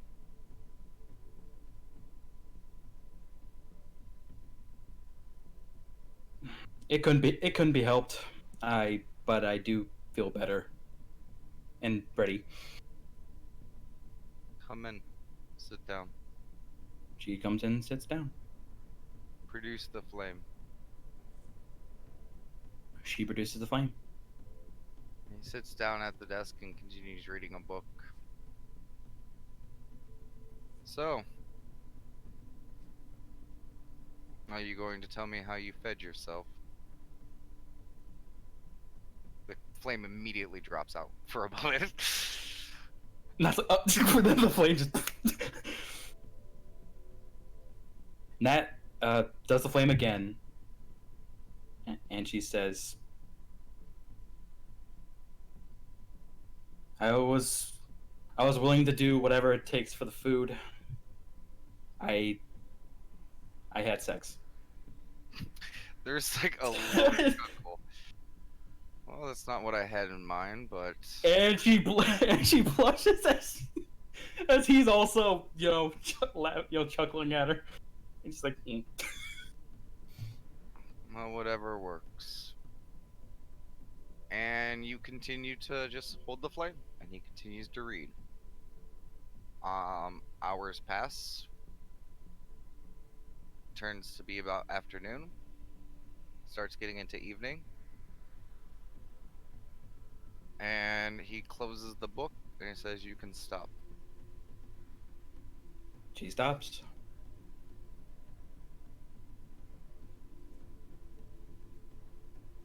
Do you know what it knows? Do you now understand what it takes to have a will of your own? To want to survive? Yes. Now, do you understand what I meant by not knowing the answers and just pushing your way through? Yes. He reaches underneath the desk and he pulls out a very, very familiar looking pouch and sets it on the table.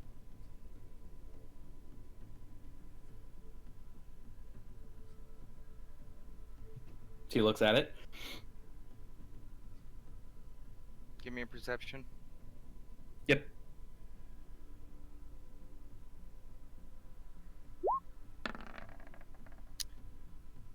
You swear you've seen this pouch before. It's almost like you wore it since you've been in Elois. As he sets it down, you hear a jingling of coins. She knows it's hers, but no, more like she's trying to figure out the context. She's just definitely staring at it. She definitely recognizes it. You are in control of your own fate and everything that is part of your life. Make sure you remain in control of it as he slides the coin purse towards you. She takes it. You've passed your first lesson. Treat yourself to a good meal. Thank you. She says as she holds the pouch. Yeah. And this is a way of saying we're done for today? Do you ask him that? Yes, she asked that. But of course, go treat yourself. She nods, stands up, and then exits. As soon as you go to exit out of the door, he says, "Remember to knock on my door in the morning." Okay. Then she yells that from behind the door, and she heads downstairs. Okay. You are still a little hungry. It's been a day, and holding that flame all day does take, quite a bit of energy. But you got your coin purse back.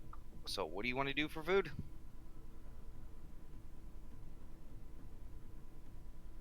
And she's feeling. Well, is Dix actually there now? Yes. And Nat says to Dix, "A promise is a promise. I'm ready. I'm ready for you to surprise me."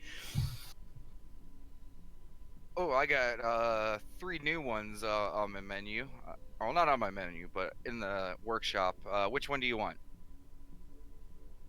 Aren't they all mystery pies anyway? I mean, Yeah. how would I tell which? Yeah, that's the Surprise! The third one. Third one? Your stomach grumbles. Okay, and the second one. Your stomach grumbles just a little bit more. Okay, and okay, all three, all three. Okay, all three it is. And he goes into the kitchen and he brings them back out. You try a quick bite of the first one, a little hesitant. It is fucking delectable.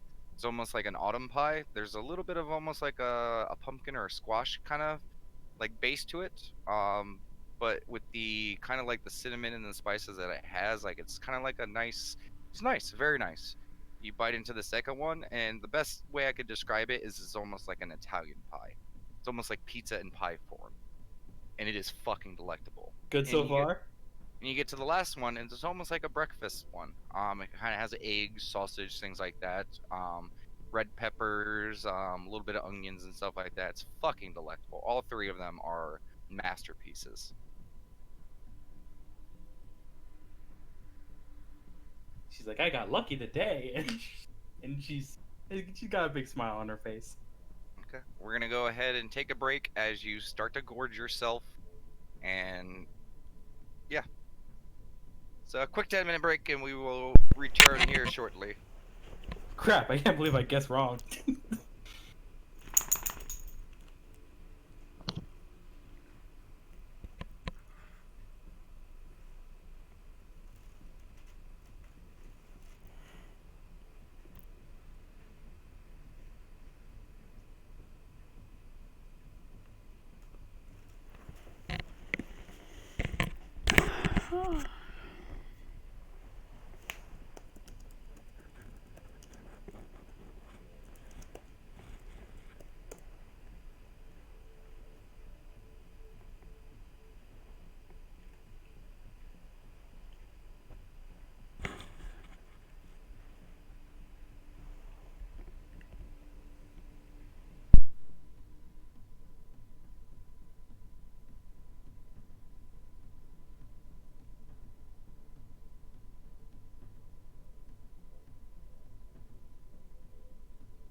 Okay, and I am back.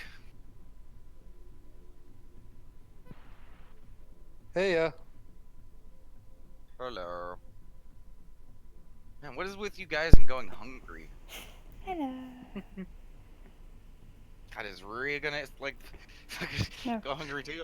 I'm going to do What do a you bit know? of a metagame mental note using her high wisdom stuff to eat breakfast. I mean, we'll see. And to wear Yeah, her we'll see. clothes, like all the clothes. And to All the hide layers. all the layers. And to have like her many super clothes. In fact, just don't go outside. I know you mean, said you that she guys- goes outside, but Ria doesn't go outside, she stays inside. I don't know if you can tell, but this Paragon path training so far is a little different than Conrad's. So. Oh yeah. Yeah. Also, that was I was not expecting it to go this path. Depends differently. I mean, I'm sure you expected me to figure it out first, but earlier. Yeah. Yeah. I asked one of my tabletop group people in regards to what they were doing, your whole banana tree situation. They got it straight away. Of course. What are you doing back here? I will I will honestly be fair to this. They did honestly. It was such a simple thing that they thought it was a setup. Yeah. At first, so I will give you that credit, Conrad. They immediately went, like, I mean, half the place was booby trapped, so. So good. And you know, me and Conrad are waving Team Net flags. Oh yeah, dude, we're all behind you, man. I assumed. and guess what? Apparently Gretel's behind you too. So this is a question this is something I asked Miki. Hmm? Do you think Nat has tentacle marks now? Yes. Just yes. Probably. No way that would last a month. If that lasts a month, I'm calling bull. Well, at the very least, the day afterwards. Yeah. yeah, Definitely. fair. They might not be visible to most people. Just on the neck, just a little. Maybe not just the neck. Fair enough.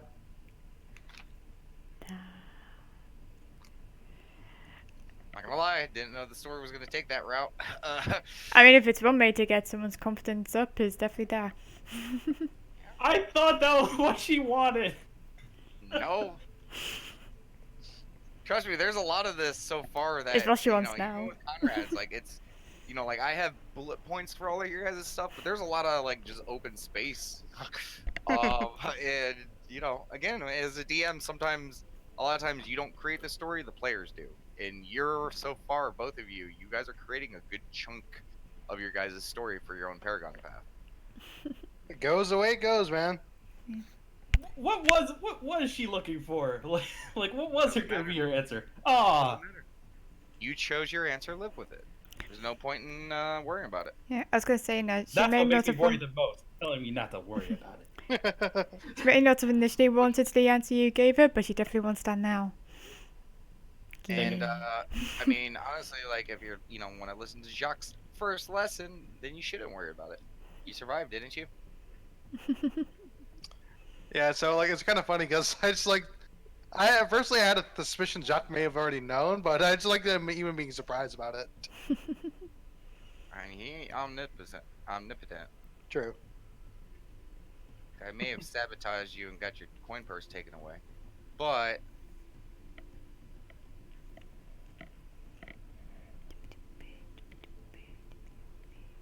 yeah, you guys wonder how Jacques survived all those years without being super strong? He had sex with everyone. No, I mean, Sorry, it was right there. Yeah, your wrong Nice. way of interpreting that. No, he's a pretty cunning bastard. Very charismatic bastard. Mm, I can vouch I for mean, that. he's a sorcerer. Yeah. Got a literal cleric of the Raven Queen, so can't top that charisma.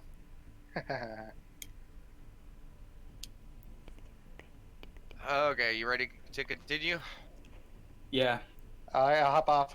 Good Yeah. luck, Nat. Good luck. Eh.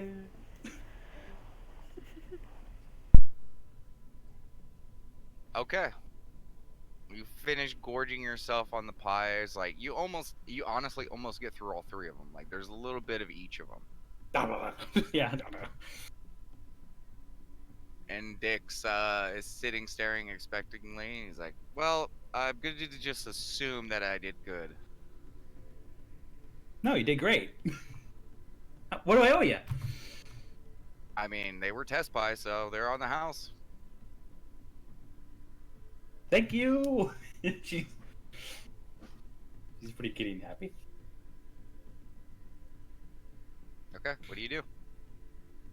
She is like, thank you for the food. My pleasure, dear.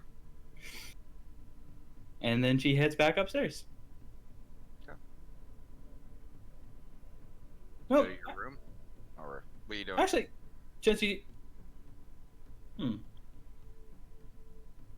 since he has free time, she was actually gonna go out and actually. You go upstairs, you walk back downstairs, and then you pause. Oh no! I'm kidding. Crap! Get me confused for a second. I was like, wait, did I? You said you went upstairs, so you went upstairs. Oh, Now you're upstairs.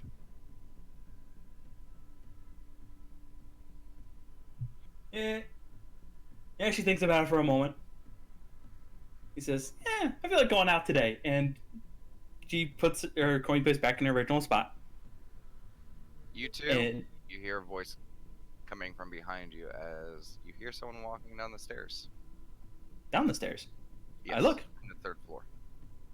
You see Granite and holding onto his arm. You see Shale. She waves at them. Hi, Granite. Hi, Shell. And she just waves.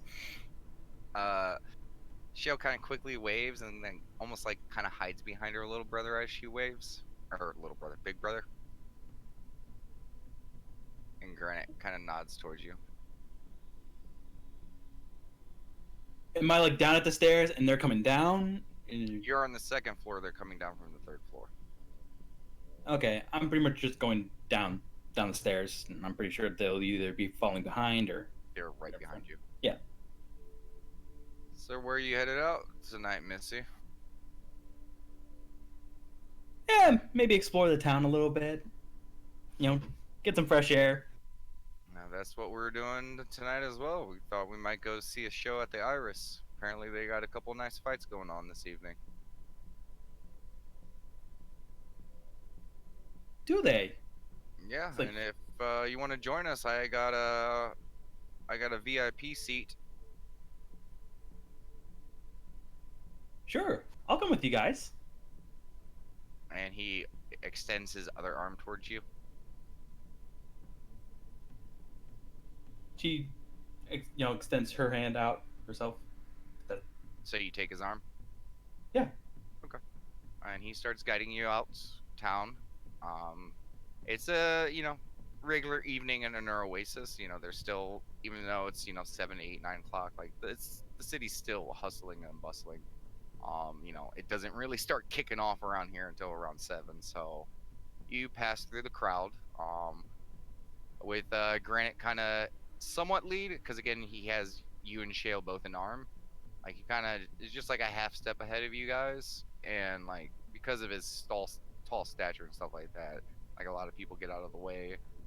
Um, Especially seeing a guy just with a lady in each arm. Like you guys are getting a couple looks, but he just kind of proudly walks through the city. And like every once in a while, like Shale, kind of like points at stuff like, ooh, look at that. As there's like, especially like once you guys get closer to the Iris, where they have like the flame jugglers, and some That, well, yeah. When she says, "Oh, look at that," not actually just look at that. Okay, yeah, and she kind of points things out, and you guys take a brief moment pause by one musician because Cheryl is like, ooh, and she kind of like lets go of his arm, kind of runs over there. He's like, "Oh, Shale!" As he like, kind of pulls you along with his massive size as he's like quickly trying to go after. She was gonna go say, it's like, yeah, go get her. I can wait. And then yeah, someone gets pulled. Like, oh! Yeah, it's almost like he's not realizing that you're in his arm. Like his focus is like, "Oh shit, Shale's running away." No insight necessary. You've seen this relationship. I know that's not letting go. But he runs over and like quickly like gets to her, and she's like sitting there like clapping at the guy as he's like kind of dancing, playing his musical instrument, and she sits there for a moment, and the guy finishes his song, and like the crowd around him, they clap and stuff like that. He does a bow, and then Granite like grabs her arm again, like not rough or anything. He's like, hey, just be careful running away from me. The city is still a little too crowded for my liking. And she's like, oh, sorry. And she kind of, goes a Am I little. still? Yes. Yeah, am I still on my feet? Am I still a little disgruntled? Was that? Am I still like a little? Do I look imbalanced? No, you're Am I on my good. feet? Okay. And he continues through, and you guys go to enter the main, the entranceway over here. And you've been around here before. How it's kind of divided where the center part is completely open, and most of the crowds are, funneled through these areas. He takes the direct middle path. And you guys enter the Iris. People are still kind of, getting into their seats and stuff like that. You see the elven gentleman down below. And as Granite walks up, the guards are standing up there, and they kind of raise their hands, and Granite says, yes, we are here as guests to. Oh shit, I completely forgot her name. I just had a complete brain fart on that one. Oh,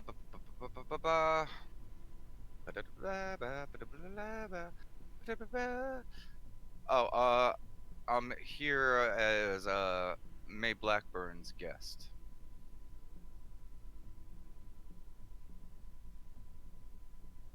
And the guard's like, and he quickly talks to one of the other guards, and the guard runs down. You guys are standing there for like just a minute before the other guard comes up and like, oh, wait, that's right, we're right this way. Yeah, Nat was looking around while they waited. Yeah, we're looking for anything in particular. Yeah, like who's here? Like, if anyone's in the pit already? That kind of stuff. Okay, it's still people are coming to sit down and stuff like that. Like it's the festivities haven't begun. Okay. But when you hear the name May Blackburn, that does, I don't know if your notes are good. I do remember. If that's the one, yeah, I do remember. Which one? The one with the obsessed brother, I believe. I actually do have my That's notes her. right here. Yep. One of Okay. the leaders of the underground, Okay. the mafia of an Oasis. Zach, gotta turn the light on. Ugh. Okay.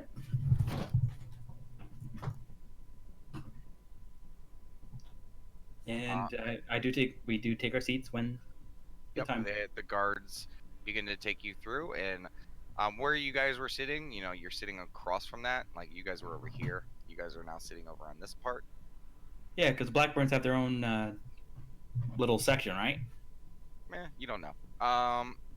And you guys get escorted over there, and Granite kind of lets go of your arm real quick, and it keeps holding onto Shales, and you watch as they approach the table. You see the female halfling there. You saw her last time, and she was wearing nice clothes. Definitely, more expensive clothes. She is wearing a very pretty dress. Like the last time she was here, like she wasn't wearing like a big dress or anything like that. Like she's looks very different. And as soon as she's talking to someone and like looks over and sees you all approach, and she's like, and she kind of like parts her hair out of the way a little bit, and she's like, "Oh, I'm so happy that you took my invitation." And she comes up and like Granite, like lets go of Shale's arm just for a moment and kind of kneels down, and he says, "Of course, lady, I wouldn't miss this for the world." And he reaches out, grabs her hand, and kisses it, and she's like kind of blushes, almost lets out like a slight giggle, and immediately corrects herself, like, I mean, shakes it off a little bit. Yeah, of course, I recognize your sister, and she looks at you, Nat, real quick, and you can tell like she's thinking. Naturia, isn't it? Yes, it is. I've had my eye on you and your people as of late. Definitely made a splash. But of course, come sit. And she like claps her hands, and a few of her like kind of goonies like turn like drinks for the whole table, and they kind of a couple of them break off and disappear. And she says, "Oh, come have a seat." And she like looks towards, keeping her eyes on Granite, like, "Oh, sit here." And Granite sits next to her. Shield sits on Of his other course. side. Where do you Whatever. sit? Eh, just like right next to like Shale. She's like mostly like turning her attention toward like the arena, just waiting for the fights and everything. And yeah, you guys sit, and May Blackburn, she says, "Oh, I don't have a fighter in the tonight, but I do hear that there's a couple good fights. My man hasn't really quite recovered since the beating you gave him." And he kind of leans into her, and he's like, "I'm sorry, he was starting some stuff, and he was causing some issues with my sister." He's like, she's like, "No, no, don't worry about it. I mean, obviously you just pointed out the flaw in my champion, so I'm okay with this." Then she looks towards you, Nat, and she's like, "Apparently, as of late, many people like to point out the flaws of my people." As you remember that, your party beat her champion in the previous, All right, Jock. Yeah, yeah. fight night. Uh, but drinks are brought to you. And after a few, the Elven gentleman goes through his normal pleasantries and starts presenting the fights. You guys go through the fights. Some of them are brutal. Some of them are pretty cool. There's like a halftime fight bonus thing. Not this Where year as they go. they bring in a large creature. Um, this thing you have never ever seen before. It's large, it's hairy, like hair almost most of its body, and the face of it almost looks like the hair comes down into like a beard, and the beard has a few braids with like kind of like metal beads on them. Um, and the entity is kind of just wearing like a simple, almost like loincloth setup, manufactured loincloth, but loincloth nonetheless. And it's like comes out and it's raising its fists towards the crowd and everyone's cheering. It's like, we have the beast coming from parts unknown. He has dominated every match that he has participated in.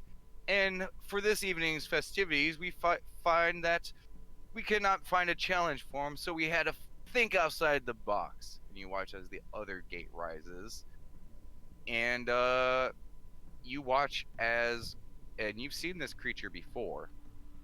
Um, you watch as a sorry, I completely blanked on the name.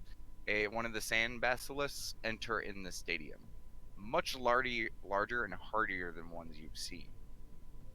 Um, and the elven gentleman continues. So, how will the beast face a foe he cannot look at? Will he be able to overpower it? Let's find out. And the crowd cheers, and you watch as this entity beats the crap out of this basilisk over the next couple minutes, and it finalizes it with picking it above its head. Like this creature, the basilisk, you could guesstimate it probably weighs near a ton. And this thing picks it up over its head and cracks its spine on its knee and just lets it fall to the ground. And the crowd goes wild. And Even that goes nuts. Like, ah! yeah, it's a pretty impressive fight. Like the entity, I forgot to say, like out the sides of its head are these kind of like horns, not the top of its head, almost like where the cheek and jaw is. Two horns that kind of protrude out to where the mouth is pointing. Not huge horns, maybe 7 or 8 inches. And it's a very interesting creature. Um, Go ahead and roll me intelligence check. Sure.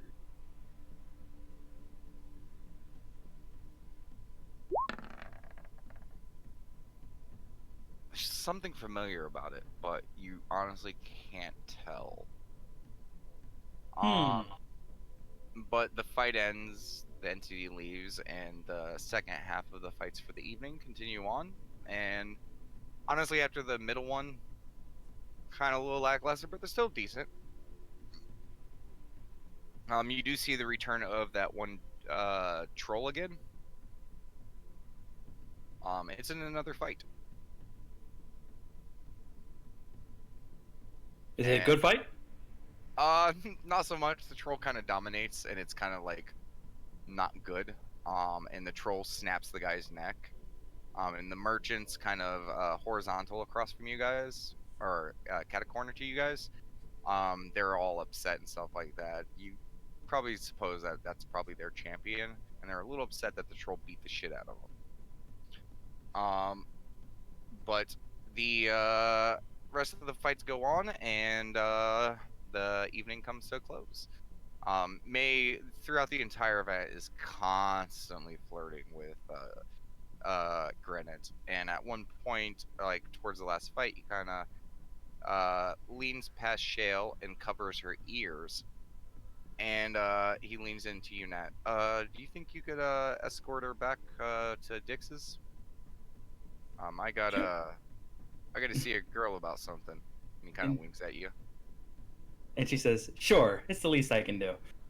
And Thanks. he just takes Shale. Well, he looks at Shell. He's like, "Okay, your brother has to run a few errands. I'll be back in the morning." She's like, she kind of rolls her eyes. She's like, "Fine." Just when she kind of like narrows her eyes at May a little bit, she's like, "Just be safe." And he's like, "Of course." And he kind of like ruffles her hair a little bit, and she's like, "Stop." And she kind of fixes her hair. Yeah, and that does smile as she's remembering her own family. And he kind of looks at you. He's like, "Keep her safe." And May and her goons kind of stand up and they go kind of out the western exits. And Shale is waiting for your escort. Mm-hmm. She says, "Yeah, I'm pretty. You're like, you ready?" Yes. I'm tired And anyways. As she kind of like rubs her eyes a little bit. I know that feeling. And she does, take her back to the exit, and she heads back to back to the inn. Okay. When you guys get to Dick's, she's like, "Thank you. I had fun tonight. Those are some really good fights. I can't wait to see my brother fight again." Oh, is he participating in the Iris? Yeah, he had a match like a couple days ago. Oh, I wish I could have seen it. Yeah. Business apparently around here hasn't been the best since, I guess you guys had the place kind of to yourself. So, um, you know, Dix is trying to help my brother work off the debt, and he said that that might be a good way. So, my brother, he's strong. He's really, really strong. Like, have He you seen definitely looks him? capable. He's really strong. Yeah. And he didn't even need my help.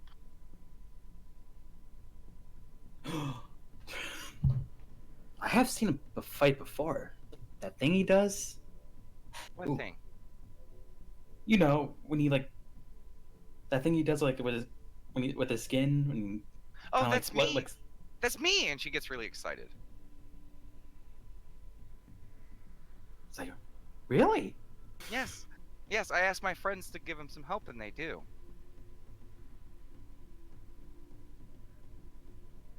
How does that work? Well, I ask my friends, and they help us out.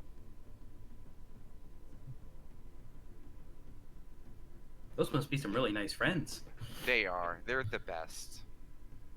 But I'm getting a little tired, so thank you again. And she starts, waving towards you and meekly like walking up the stairs, the excitement of the evening quickly wearing off. Yeah, she says, "No problem. Good night." Bye. And she kind of like giggles and like scampers off up the stairs. Yeah, Even though after she's probably a good maybe 16 or 17 years old, there's a weird innocence and childlike nature to her. after we got back from the Iris fight, what time is it now? It's getting towards like 11, 12 at night. Probably 12. All right. Nat does head to bed. Okay. You do so, and after the day, it's a pretty good rest.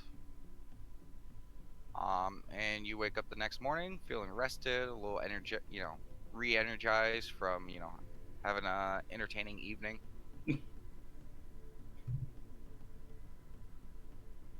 Okay.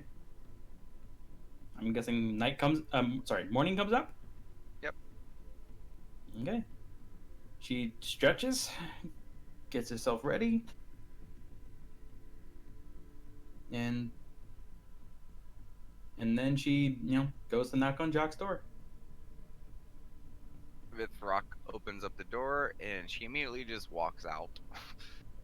She seems a little tired. I'm not too early, am I? No. And she just kind of walks downstairs, and you look over, and Jacques is sitting at the desk. Yeah, as soon as Fifth Rock leaves, Nat does come in.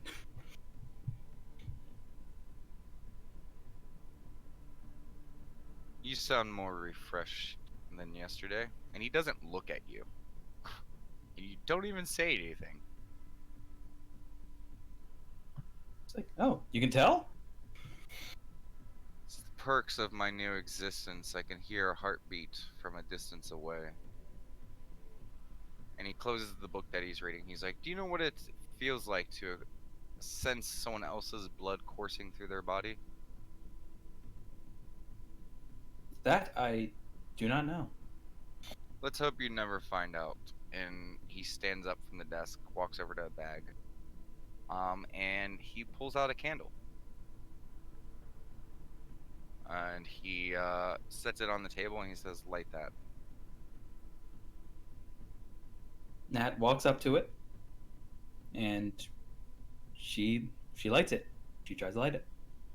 You do so. And you notice that there's a second chair in his room, which was not there before. And he takes the chair and he sets it next to the desk next to the candle. He says, "Have a seat." And that's it.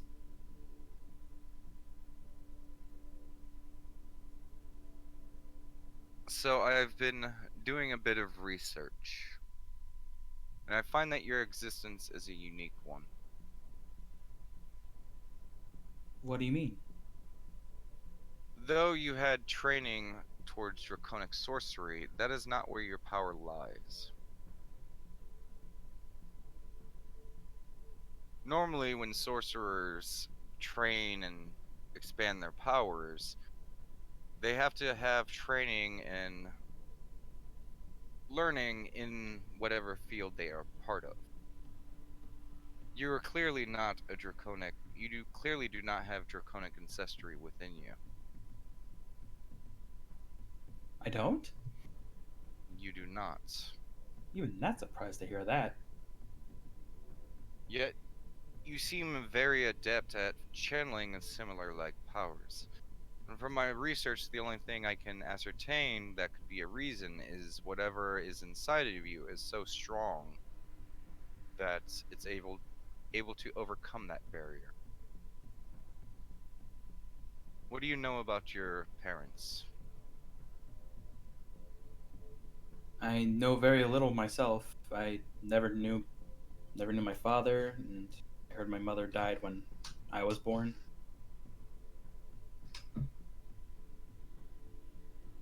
I He takes never out a really quill and he's writing all of this down. I never really got to know them in any way, shape, or form. That's why I was surprised to see the Andali the other day. The what? The Andali, we went He to raises an eyebrow at you. we went to the parade today. Well, not today, but several days ago. And while while they were pretty much parading through, a bunch I saw a bunch of elves, and they they look similar to me. And the Sultan did mention that, uh, when he was talking to us in the palace, and that's seeing them was you know probably the best lead I have at the moment. I must admit, my mind was elsewhere during most of that meeting. Like Nat knows, but she's not saying anything. She just slowly nods. I do not really like the presence of that serpent on that throne.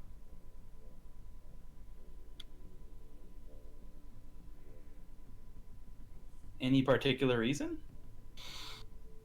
I could tell you, but someone in his position, I have a feeling he would know if I did, and to be fair, if something like that were to be spread, I don't know if we would be safe in this town or in the entirety of Elwis.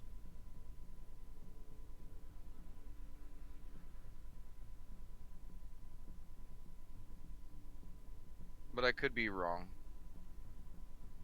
Like I said the other day, just because I sound like I always know doesn't mean I do.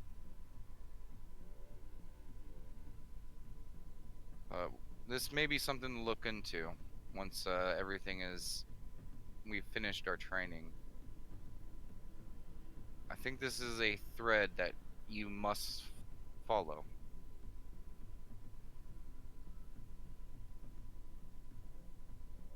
And Because, she says the Andali or what's in here, and she points to her chest. yes.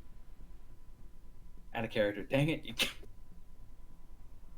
But she says, "Okay, so what do I do today?" Well, since we've worked on your confidence a bit, which still needs you need to focus on, continue to improve on. You need to be more vocal. Stop judging yourself, stop overthinking things, and just do. And today's doing is a very simple yet very difficult task. Like I said, the sorcerer is all about channeling power, controlling power, using your dominating will to manipulate the power. But all of that power comes from within. But to truly master what you are capable of, you must extend that past your own reach. I want you to move this flame.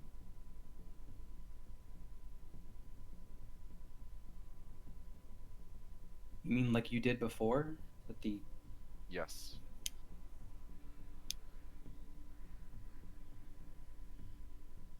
Wow. Uh,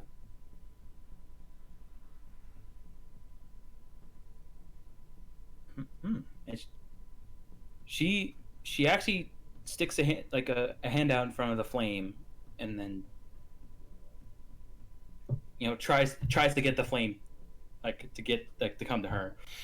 Give me an intelligence check. Yes.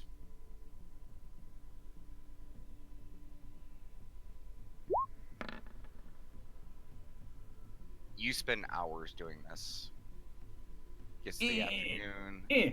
evening time, and you're just slowly watching as this candle slowly burns. And around evening time, he finishes writing on a note, and he sets the quill down, looks over at the candle, and he says, "Well, you have failed. Mm. Keep your head up. This task took me quite a while to master.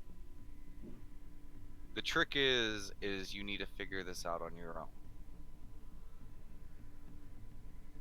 Don't lose that confidence you just gained.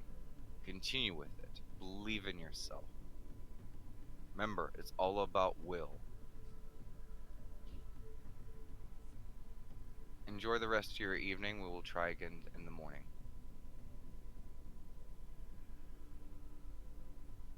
You sure I can't take the candle with me and try a little bit more? Nope. Well, that's what Jock says. She says, "Okay," and she gets up and she leaves. Okay. Uh, Wake up the next day. Go down to the room. You continue the lesson. Go ahead and roll another intelligence check.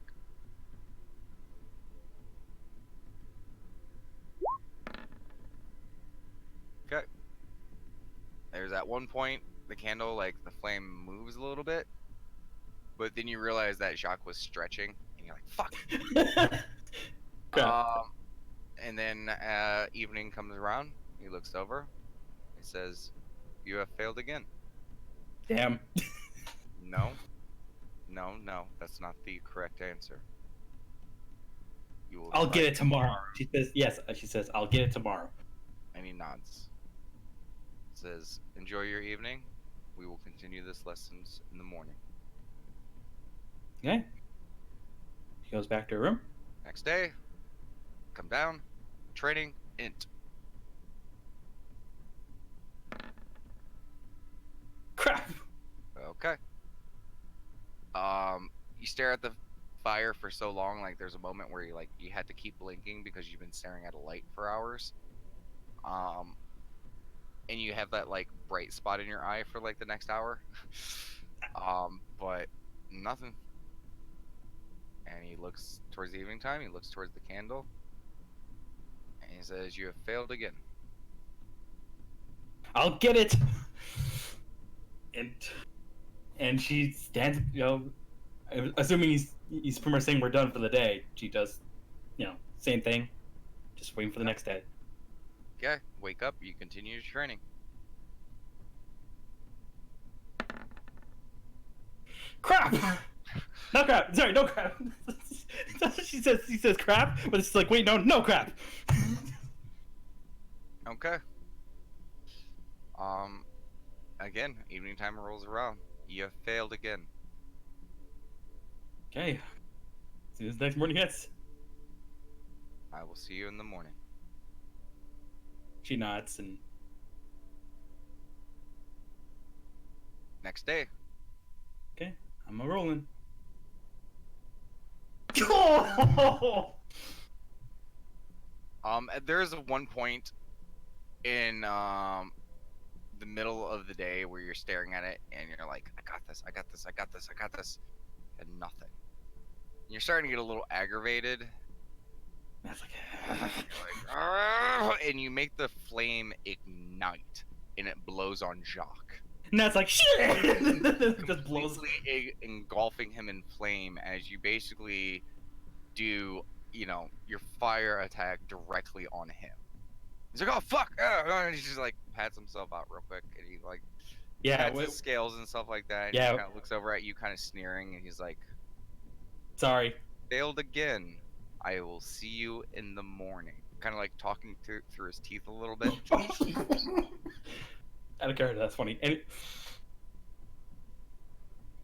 also, she has times during the days. She also wants to. Can she? She has like a little bit of free time during these days with the candle. Can you like try to fix her leggings? Like Sure. repair equipment, that kind of stuff. Okay. Just Next taking day. care of that since she has free time. Okay, I'm rolling. At 20. Sit down, and you start your training in the day. And he looks over at you after like an hour, and he sits around, and he looks over. You're focusing on the candle. You only in your just in your peripherals you notice that he's looking over. He's like, the zeal that you continue this training does impress me. You seem not to be worried so much about your failures.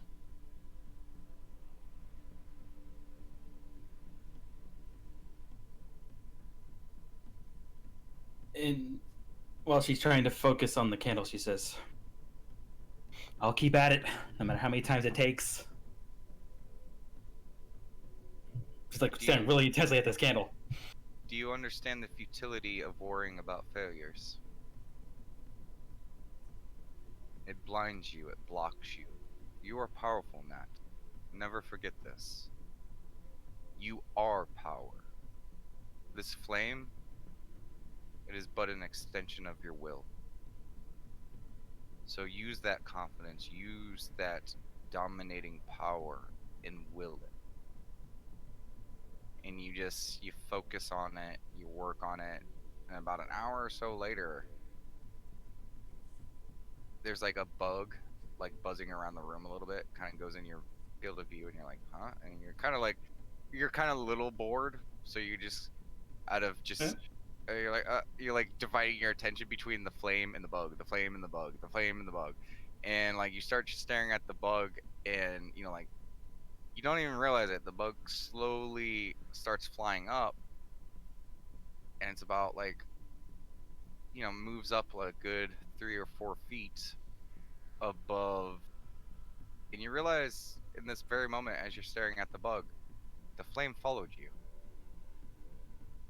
And you're now holding the flame a few feet above the candle. That's like, I did it! I did it!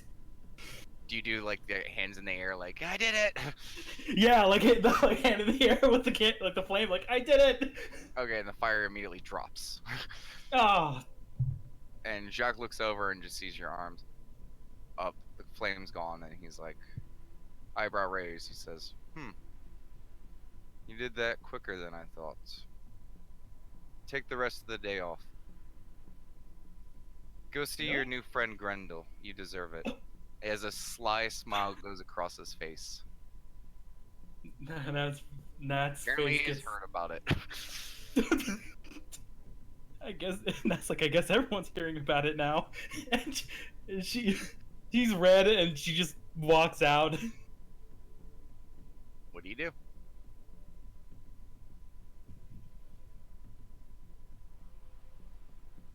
She goes sees Grendel. Okay. You go up to the door, Yes, I do. knock on the door. After a few moments, the door opens, and she's wearing like a very loose, flowy, like a satin kind of gown. A lot. It's very open, especially in the front. And she like stands there, and you hear in your brain, oh, and her tentacles almost come up into like a weird smile, and she's like, I honestly wasn't expecting that. Come back for some more pie? She has like a big grin on her face, like, yeah. She gestures you to enter in the room, and the camera pans out as the door closes behind you. You have another wonderful evening with Grendel. Before they do, she says, "I like the gown. Where can I get one of those?" Oh shit, I was not ready for that. Give me a second. Yes. I have the information though, so don't give me Get that the for information. Okay, it's been a minute since I've had to look at the story names. Cause I know the name of the store, I just can't remember. Milton makes these. He does wonderful work.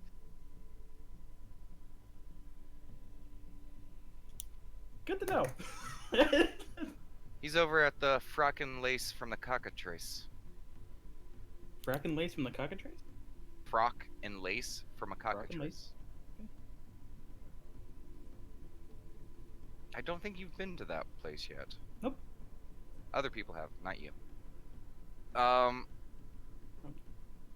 And you have a vigorous time together. Pleasant for both of you, and there is a while afterwards before you guys go to sleep of her just kind of talking with you. She brings up your past experience with the mind flare. Do you discuss it? Yes, Nat says, we were on a mission, and we... Huh? You did not want me to, like, If you're discuss just it? repeating stuff, like you can just say you tell her about it. I tell her about it. Okay. Do you want to say anything additional about it? She just pretty much says, it was like, I just felt stupid about it afterwards, and it's been in the back of my mind since, in more ways than one. And she scratches the back of her head where the She hole giggles was. as you do that. She gets the connection. She's like, well, I'm sorry, dear. There are a few of us in existence that, aren't so bad. Kraz up at the Brass Court is actually a pretty good guy. Very decent.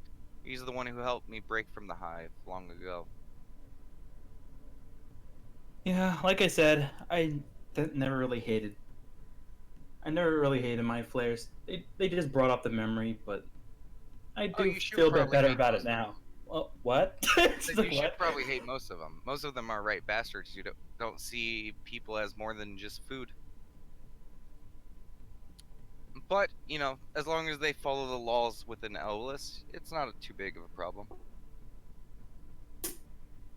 Just don't go trusting any mind flayer you meet. Me and Kraz definitely are the exceptions to the rules.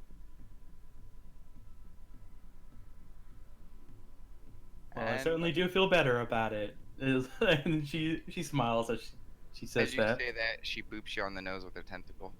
And that's like she giggles as she does that. And as soon as you giggle, she comes in for a hug, and you guys go for round two. And evening comes, and it is a nice, restful evening after a fun night.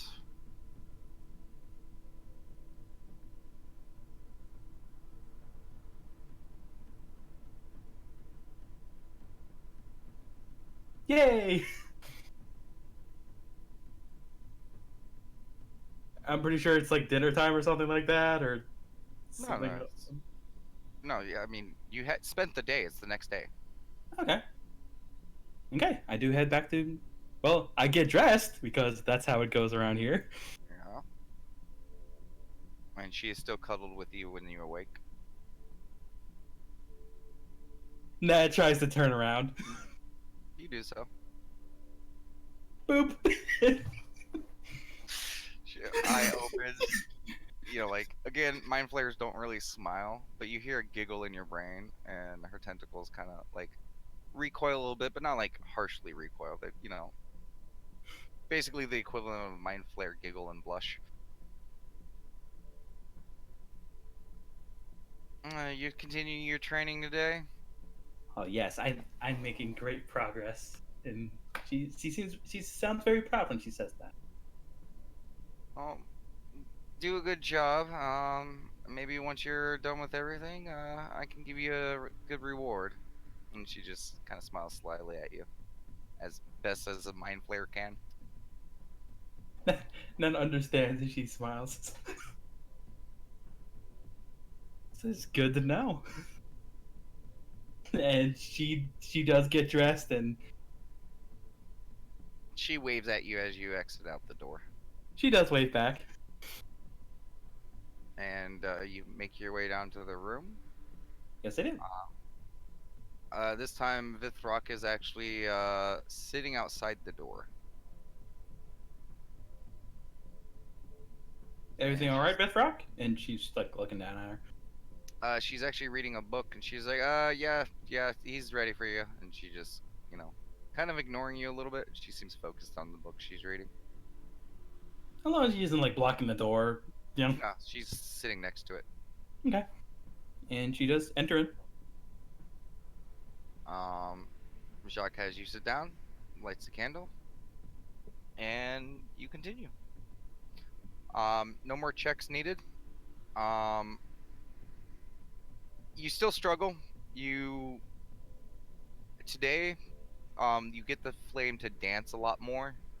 Like it doesn't leave the candle, but you know, there's quite a few times that you kind of like, you know, get it to bob and weave. You get it to like kind of Wiggle swell wiggle. up, yeah, swell up, diminish, things like that. And you just start playing with the fire, and as the day progresses, you know, you seem to start gaining more and more control over it. And next day arrives. Same thing. It's getting a little bit more pronounced. Next couple days roll by, and you are at the. Actually, no. The next 6 days go by, and you are now on week 3 of your month-long training. Jeez, that was fast. Yeah. Anyway, did you want anything in particular this time, or? Well, you come down for your next day, and over those 6 days, like it gets better and better. Um, and on the last day, you were actually able to get the light to leap off of the candle, and you almost made it dance around on the table a little bit. Jacques let out a light, small smile at this as he watched you play with the fire, like it was a toy. I'm doing it. And the next day, you come down, and Vithrock is still outside the door. The last few days she's been like that. Like she sits outside the door. She's reading some book. Can I see what the book is? Give me a perception check. Okay.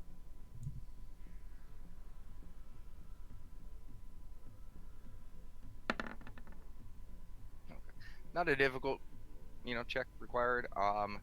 The book is entitled "Knife to the Throat and How to Sneak Across a Moat." And you look at the page, and it's literally a diagram drawing of a person coming up behind someone else and, you know, stabbing them in the clavicle. That looks like a fun book.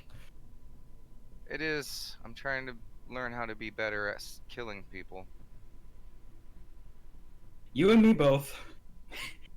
And she does smile before she enters in. Okay. And you enter in the room, and Jacques is sitting there, and he kind of looks over his shoulder, and he says, "Have a seat," as he gestures towards the bed. She nods and sits on the bed. So, the first bit of time was you learning to exude your dominant power and to gain confidence. Over the last few weeks, I've seen you grow leaps and bounds in that manner. I won't take all the credits. I know that you've had help, as he looks slyly at you. It's like that is like blushing while holding a smile and just saying like a gentle "damn it." The second lesson was using your brain.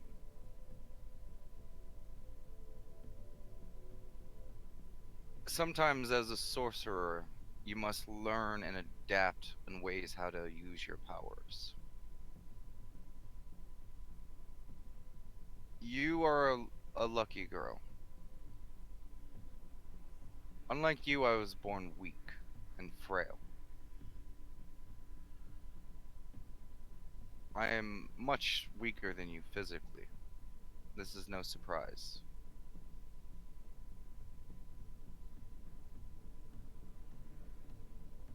Do you say anything or do anything?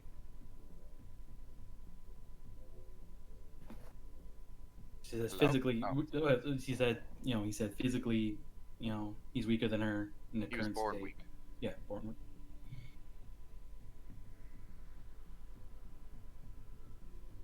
Did you have a reply? That's what I asked. Well, depends on this next question. What next question?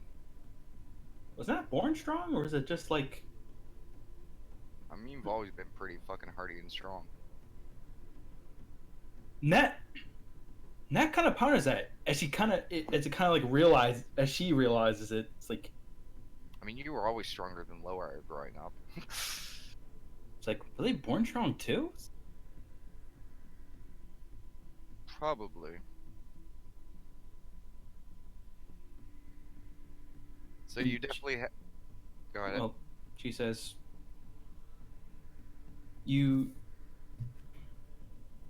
No, this like despite your like she does like the air quotes lack of strength, you definitely make up for it in your skill and cunning. Well, like I said, it's a battle for survival, and my will apparently was strong enough. I don't know what that tiefling has told you about my past or what you've discovered, but my life was not an easy one. I know you've faced your own trials, but believe me when I say it could be worse. And he gives like almost like 1,000-yard stare.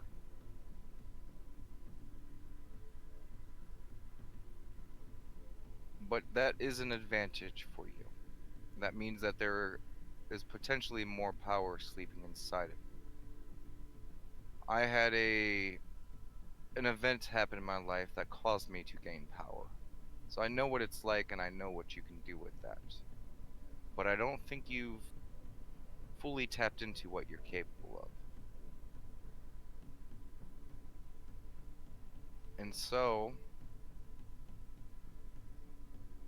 as you've gotten assistance from not just me but others during these last couple weeks, today I'm going to take you somewhere to get help from a new assistant. That's our eyes kind of like widen at that, and she says, "It's like really? Yes. There's someone else? Yes. Oh, So gather your things and meet me when you are ready."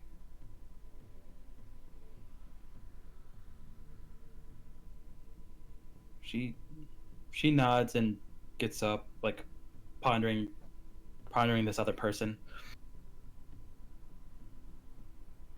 Just just getting her things and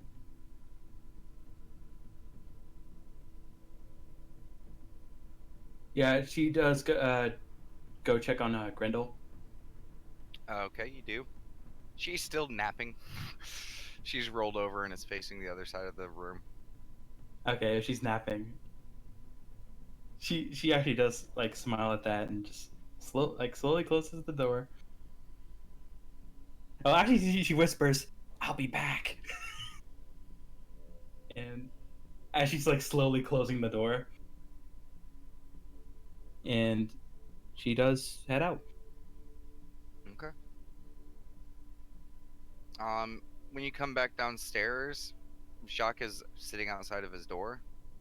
And he looks, raises an eyebrow at the fact that you're coming down from the third floor. He's like, "Are you ready?" Coming down from the third floor, or coming down from the third floor so fast? I'm kidding. But she does nod yes. He just kind of rubs the out of his nose after you said that. No, I didn't say that. Oh, God. You said it now. Crap! Well, I enjoy the fact that you seem more vocal about your humor. That is a good sign that this training has worked wonders for you. Please follow me. Of course. And she follows. And he takes you out of Dick's, and you guys spend the next 20 or so minutes walking from Dick's to the gate. You guys pass through the gate, and he says, "Are you ready?" She nods yes. And he quickly scoops you up in his arms, No! unfurls his wings, and he starts flying. I meant I was ready for walking! You say that with the Doppler effect, even though the Doppler effect would technically stay with it since you're flying with him. She's still trying to say it, but if the words can come out, then they can come out. Yeah. Okay. So you begin flying, and you start flying in this direction. This direction. Okay. And you are hundreds and hundreds of feet up in the air. And this is the first time you've ever been this high, and it is beautiful. Even the deserts of an oasis seeing the gem of an oasis, the structures from this height, the surrounding desert. It's beautiful. Off in the distance, you see the mountain that is Velum Parbat, and it's kind of dark over there, almost like a surrounding shadow. You see the mountains to the north.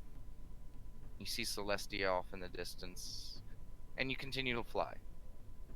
Yeah, if Nat could hold on as tight as tightly as she would. Sorry, I meant she would. And you guys make it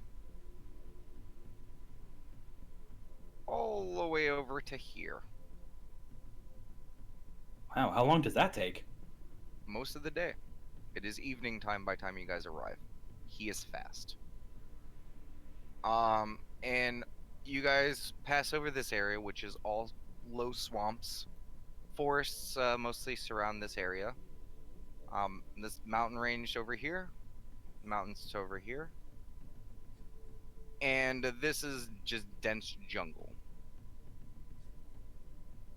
You guys make your way over to about here. And this is the first time you've ever seen it, and probably only because it's evening time do you notice it. But as you guys approach that mountain range, the very western part of it, you see a volcano. There are lava flows that are gently seeping out the southwestern part and towards the ocean. You see tubes of lava just pouring out as you guys fly closer and closer to it. And you guys begin to fly over it. And Jacques says, as you guys are flying over it, he says, "I would like to introduce you to your new assistant." Even from this distance, since you're above it, you can feel the sweltering heat coming from it. Nat's looking for an actual person. All you see is the volcano. Give me a perception check.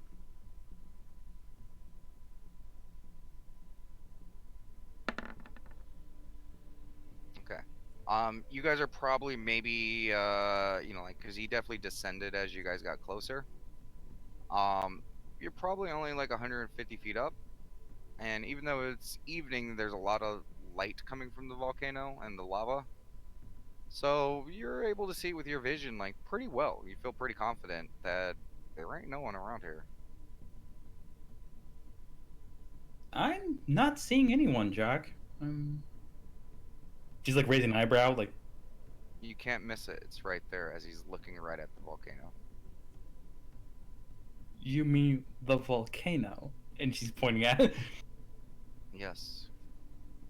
If this doesn't work out well, please forgive me. And he drops you. But that. Did I really have to bring my stuff for this? You start falling and falling and falling. You are about 10 feet away from this lava. What are It's you like- thinking and what are you doing? Yeah, wait, sorry. You're about 60 feet away from the lava. Nat says, you could at least help my stuff while you drop me, you asshole! That's what she's saying. Well, that's what you said for the first bit of feet, but now you're 60 feet above it, and you're now staring down at this lava. You're about ready to die, Nat. You know you're resistant to fire, but not this resistant. This is your death, and you are 60 feet away from it. What do you do?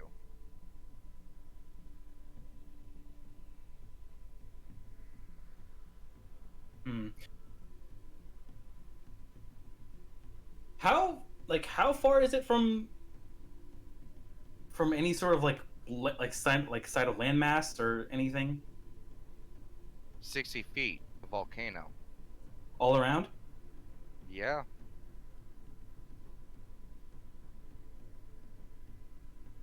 I mean, there are breaks in the lava here and there, but for the most part, you are now 60 feet above lava tubes and river flows of lava. What do you do, Nat, as your death is inching ever so close to you?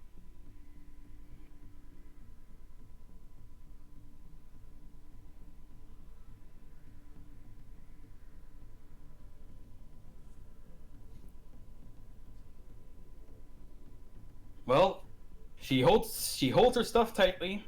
She just looks at the fire and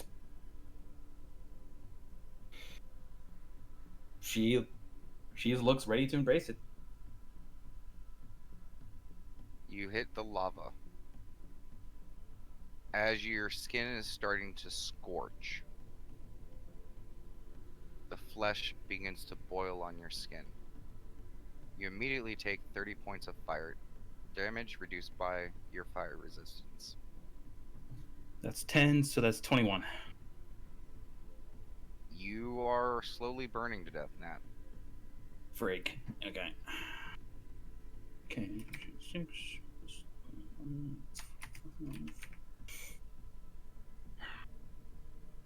Give me an intelligence check. Yep. 21. You continue to burn. What do you do?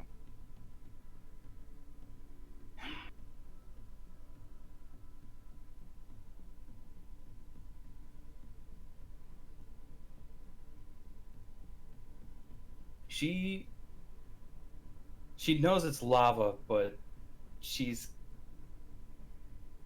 maybe she's gonna try and do the same thing with the candle, and she's gonna try that, but with lava. Okay. Give me a wisdom check. As your body is racked with pain. Not 20. Okay, you resist the pain. Fire is your element. You're not going to let it take you. What do you do now? You try to control the fire? Yes. You extend your hands as the skin is starting to peel back from your flesh. Focus. It's too much. A candle is one thing. This is a volcano. This is lava. This is not something that you can dominate.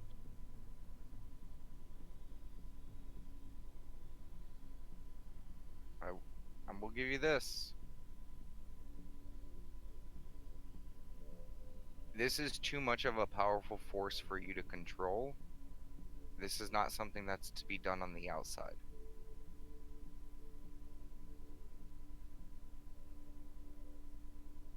she tries to control she's gonna try and control the fire from the inside. Give me an intelligence check. Okay. Roll it twice. Not 20. 23. Okay. You focus. You think about it. The first day of the training. You remember when Jacques had you hold your heartbeat. In this moment, as this pain searing through your body, in that moment you just think about it. You exhale. And you hear your heartbeat. Boom, boom. Boom, boom. Boom, boom. Boom, boom. Boom, boom. Boom, boom. Boom, boom. Boom, boom. Boom, boom. And you feel the heat erupting from your body, hotter than you've ever experienced. So hot it almost feels like you're gonna erupt, explode. Suddenly, the fire around you no longer feels hot. The heat coming from inside you is much hotter. And you just keep pushing it out. And there you watch as all of the fire and surrounding area, the stone around you, begins to swelter with heat that the lava has not already touched. The flames start to scorch from all matter of your being. As the bits of your flesh continue to peel away, the skin is gone, the muscle, the sinew, all gone, the bones, ash. You should be dead, but you're not. You have become the fire. You are the fire, and you still are alive. What do you do? Nat's trying to, with this, she looks at her body at the moment, and You look at your body, you're barely there. You feel yourself, you can see your form, but you're not there.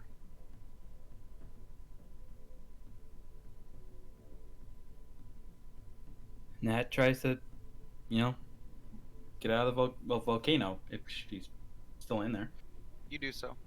It's rough. It's like moving through molasses, but you pull yourself out of the lava flow. I'm gonna hate to ask, but how's my stuff? Oh, your stuff? Your Yeah. backpack is pretty much thrashed. Is the Luckily, Yeah, is the uh-huh. stuff inside okay? 'Cause- Luckily, as you took this form, the fire and stuff like that ceased to continue to burn it because you are wearing it and it's part of your form. I'm not going to be a dick. okay. She gets out of the volcano, And finds a safe I want spot. it's at first the lava feels like, almost like molasses, but as you continue to move, it's almost like you're not walking through it, you're just moving through it. As if your form doesn't have a physical form. You will yourself to move forward, and it's almost like willing the candle forward. You think moving forward and out of the lava flow, and you move out of the lava flow. It's like this power. It's like this feeling. It feels natural. And she does smile at this. And you hear the flapping of wings as you see Jacques is now hovering about 30 feet above you. Be honest with me. I don't look too bad, do I?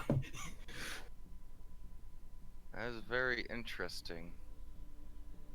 As he reaches into one of his pouches and he pulls out a small mirror and faces it towards you. She holds the mirror, and she looks. Well, he's holding it in front of you. Oh yeah. She looks. You've heard descriptions before, and after your one death, you did see something that looks very familiar to what you look like now.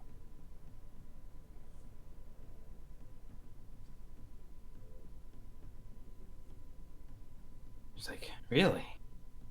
Did I become him? Did I become him? Like she doesn't like even mention him by name, like just him. She looks through definitely gazes at the mirror for like the longest time, and then she looks at her legs and Very reminiscent.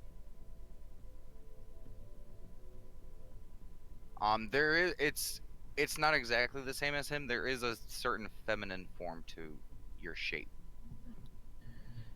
and that's like figures. I became the one thing that wants to destroy me. And Jacques What? laughs out loud. First time you've ever heard him laugh this bellously. He says, I mean, I'm not. She's not lying when she says this. I know. He knows. He laughs. He says, "You have a long way to go still, young one."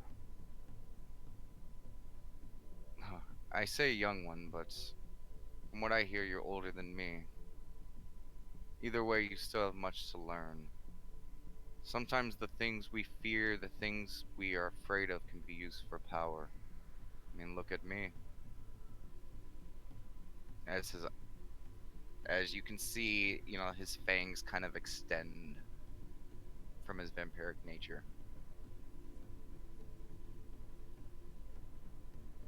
She nods at this, putting the hand on her chest, just like This is your power, Naturia. Your confidence, your will, and that little brain of yours brought this out. You manifested it. And your new assistant here allowed you to realize how to tap into it. Honestly, I didn't even think anything this extreme was possible, but like I said when we started this, even I don't know everything. As a kind of devilish smile comes across his face, as he honestly seems a little surprised that this is the result of what happened. yeah, it's like I could have died or something. And she even like giggles a little bit at that. He reaches into one of his pouches and he pulls out a scroll that, as an arcane user, you've seen this around in shops and stuff. This is a scroll of resurrection. And that's like, wait, what? Wait, what? I'm not that much of an asshole. Climb out of there. Let's go cool you off by the water. Okay, she climbs out of there. And after a while, you let that nugget of heat go, and you return to your regular form. I just imagine a sizzle. And Jacques looks towards you. And he says, "The last week, you're gonna take a bath every single day in this. Your new assistant. Sound like fun?" Oh, she's like, after what happened, she's like surprised to hear this. She's like, okay. We're gonna make sure that by the time we go back to our oasis, you can do this at will. Whenever you need this power, it will be there. I definitely won't bring my stuff this time if I'm at least jumping in. He's like, "No, but I wanted to make sure we had supplies to camp." Even And don't she worry, I had smiles at that. about your stuff.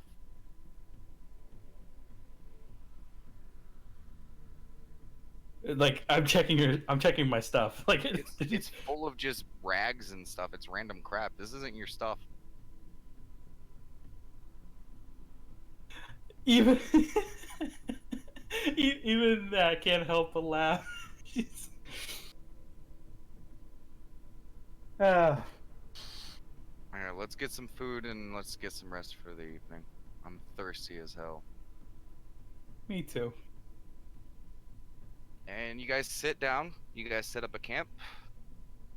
And Jacques does spend a couple hours talking with you. Probably the first time you've ever talked with him. And he does tell you a few stories about his past. I'm not going to get too deep into it, but he does tell you the story of his birth. That he was born into a slave gladiatorial dragonborn tribe that was owned by some humans who used his people for soldiers and entertainment. Um, he during his rite of passage ceremony when he was 9 years old, he had to face someone to the death, another one of his tribesmen. The winner would become a blooded warrior of his tribe and go on to be a gladiator and a soldier. The loser would either be killed, and if they, you got it, Sorry. Yeah. Sorry. Go ahead. and the loser would either be dead or sold into slavery. The slavery that they were sold into was always worse, worse of a situation, and he tells you that a little bit about how the time when he was a slave was much worse than even the gladiatorial fighting. He was basically sold to a rich group of assholes, as he puts it, who believed themselves to be demon worshippers and necromancers. They were really just a bunch of sadists who like to use the occult to as an excuse to torture, the slaves that they own through rape, physical punishment, branding, and you did notice like before dinner and stuff like that, as you guys were like washing up and stuff to get ready for the camp, and you've seen it before. You've seen all the scars and the brands and stuff on his back, and Yeah. kind of put two together, like, okay, that's what this is probably from. And because some of the, like scars on his back are in the form of like symbols. And he said that he tells you that he lived like that for quite a while until the local town guards finally found out that what was going on, and they arrested them. But since he was viewed as property, he was just put right back onto the market. And eventually, he was bought by his master, who taught him to be a sorcerer.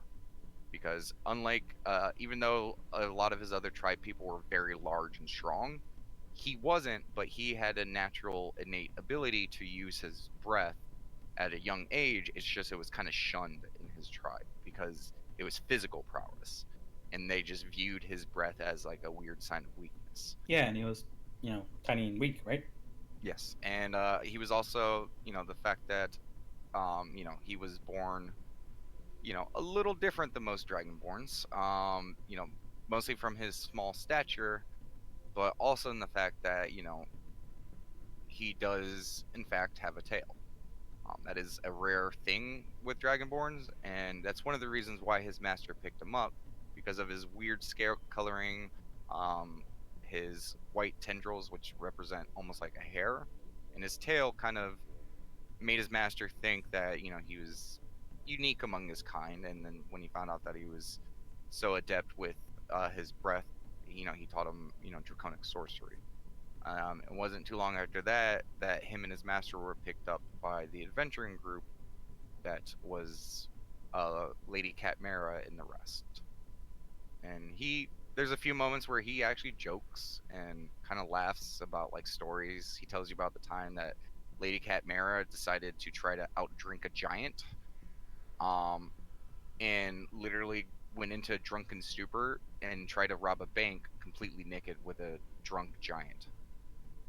Well, and like Nat's like really excited about these stories, and she's like, "But did she win?" We're like, "Who won?" No one knows. They robbed the bank and they were both arrested. I guess they both lost then. Well, I mean, the giant woke up the next day and broke them both out, so I guess the town lost. We really weren't allowed back into that town after that. And he kind of smiles at that, and he does go down a little bit about the fact that eventually his master did betray the group and him, and that he was using Jacques as basically a very advanced version of a spell component to try to achieve a special type of lichdom. But they foiled his plan, and he had to kill his old master. And by that time, you guys, it's getting kind of late in the evening, and he suggests that you guys should have a few more drinks and then probably head out to bed. And he pulls out his flask, you got your flask, and kind of clink flask. Oh, nice! I actually kept it. Yeah, heck yeah, Toast. and you guys have a few drinks, and you guys sleep for the evening, and the next few days kind of repeat this. He tells you little tidbits of stories, and I'm sure you're so interested to hear about all the embarrassing lady cat stuff. And he does tell you a Yeah. few more stories about that. There are a few subjects that he seems to dance around when they're brought up. There's even with all the dark stuff you heard about his life, there seems to be other parts of his life that, in details that he's keeping not hidden, he just kind of skirts around them because he just really. It seems like those must be dark moments that he's just kind of really not over, and he does not at once talk about the platinum band at all. I wouldn't even want to hear about them either. Still mad at them too. So, And but she's not like pushing him to talk about any of that that was more personal stuff. surprisingly, he's actually kind of open about this. You're seeing him open up in a way that you really haven't seen him do before. Yep. And go ahead. Yeah, and that's just appreciating every minute of it. Okay. And he tells you to rest up because tomorrow morning he's going to toss you in a volcano again. I am ready for my lava bath, she says. The next day, he does it again, like promised.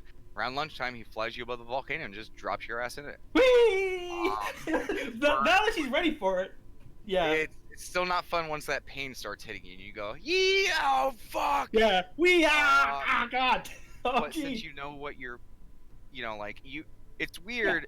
The lava almost acts like as a catalyst, like the searing pain and the burning. You kind of use it to find that spark inside.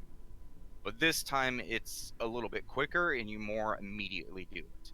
And you repeat the process. You guys camp out, and over the last few days until it's the last day of the month, you repeat this training until the very last day.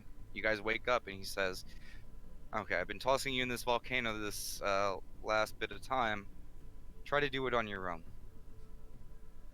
And I thought you were like you. I thought you liked throwing me in the volcano Oh, I over and didn't over say again. I didn't, but you need to make sure. We need to make sure that you can do this by yourself.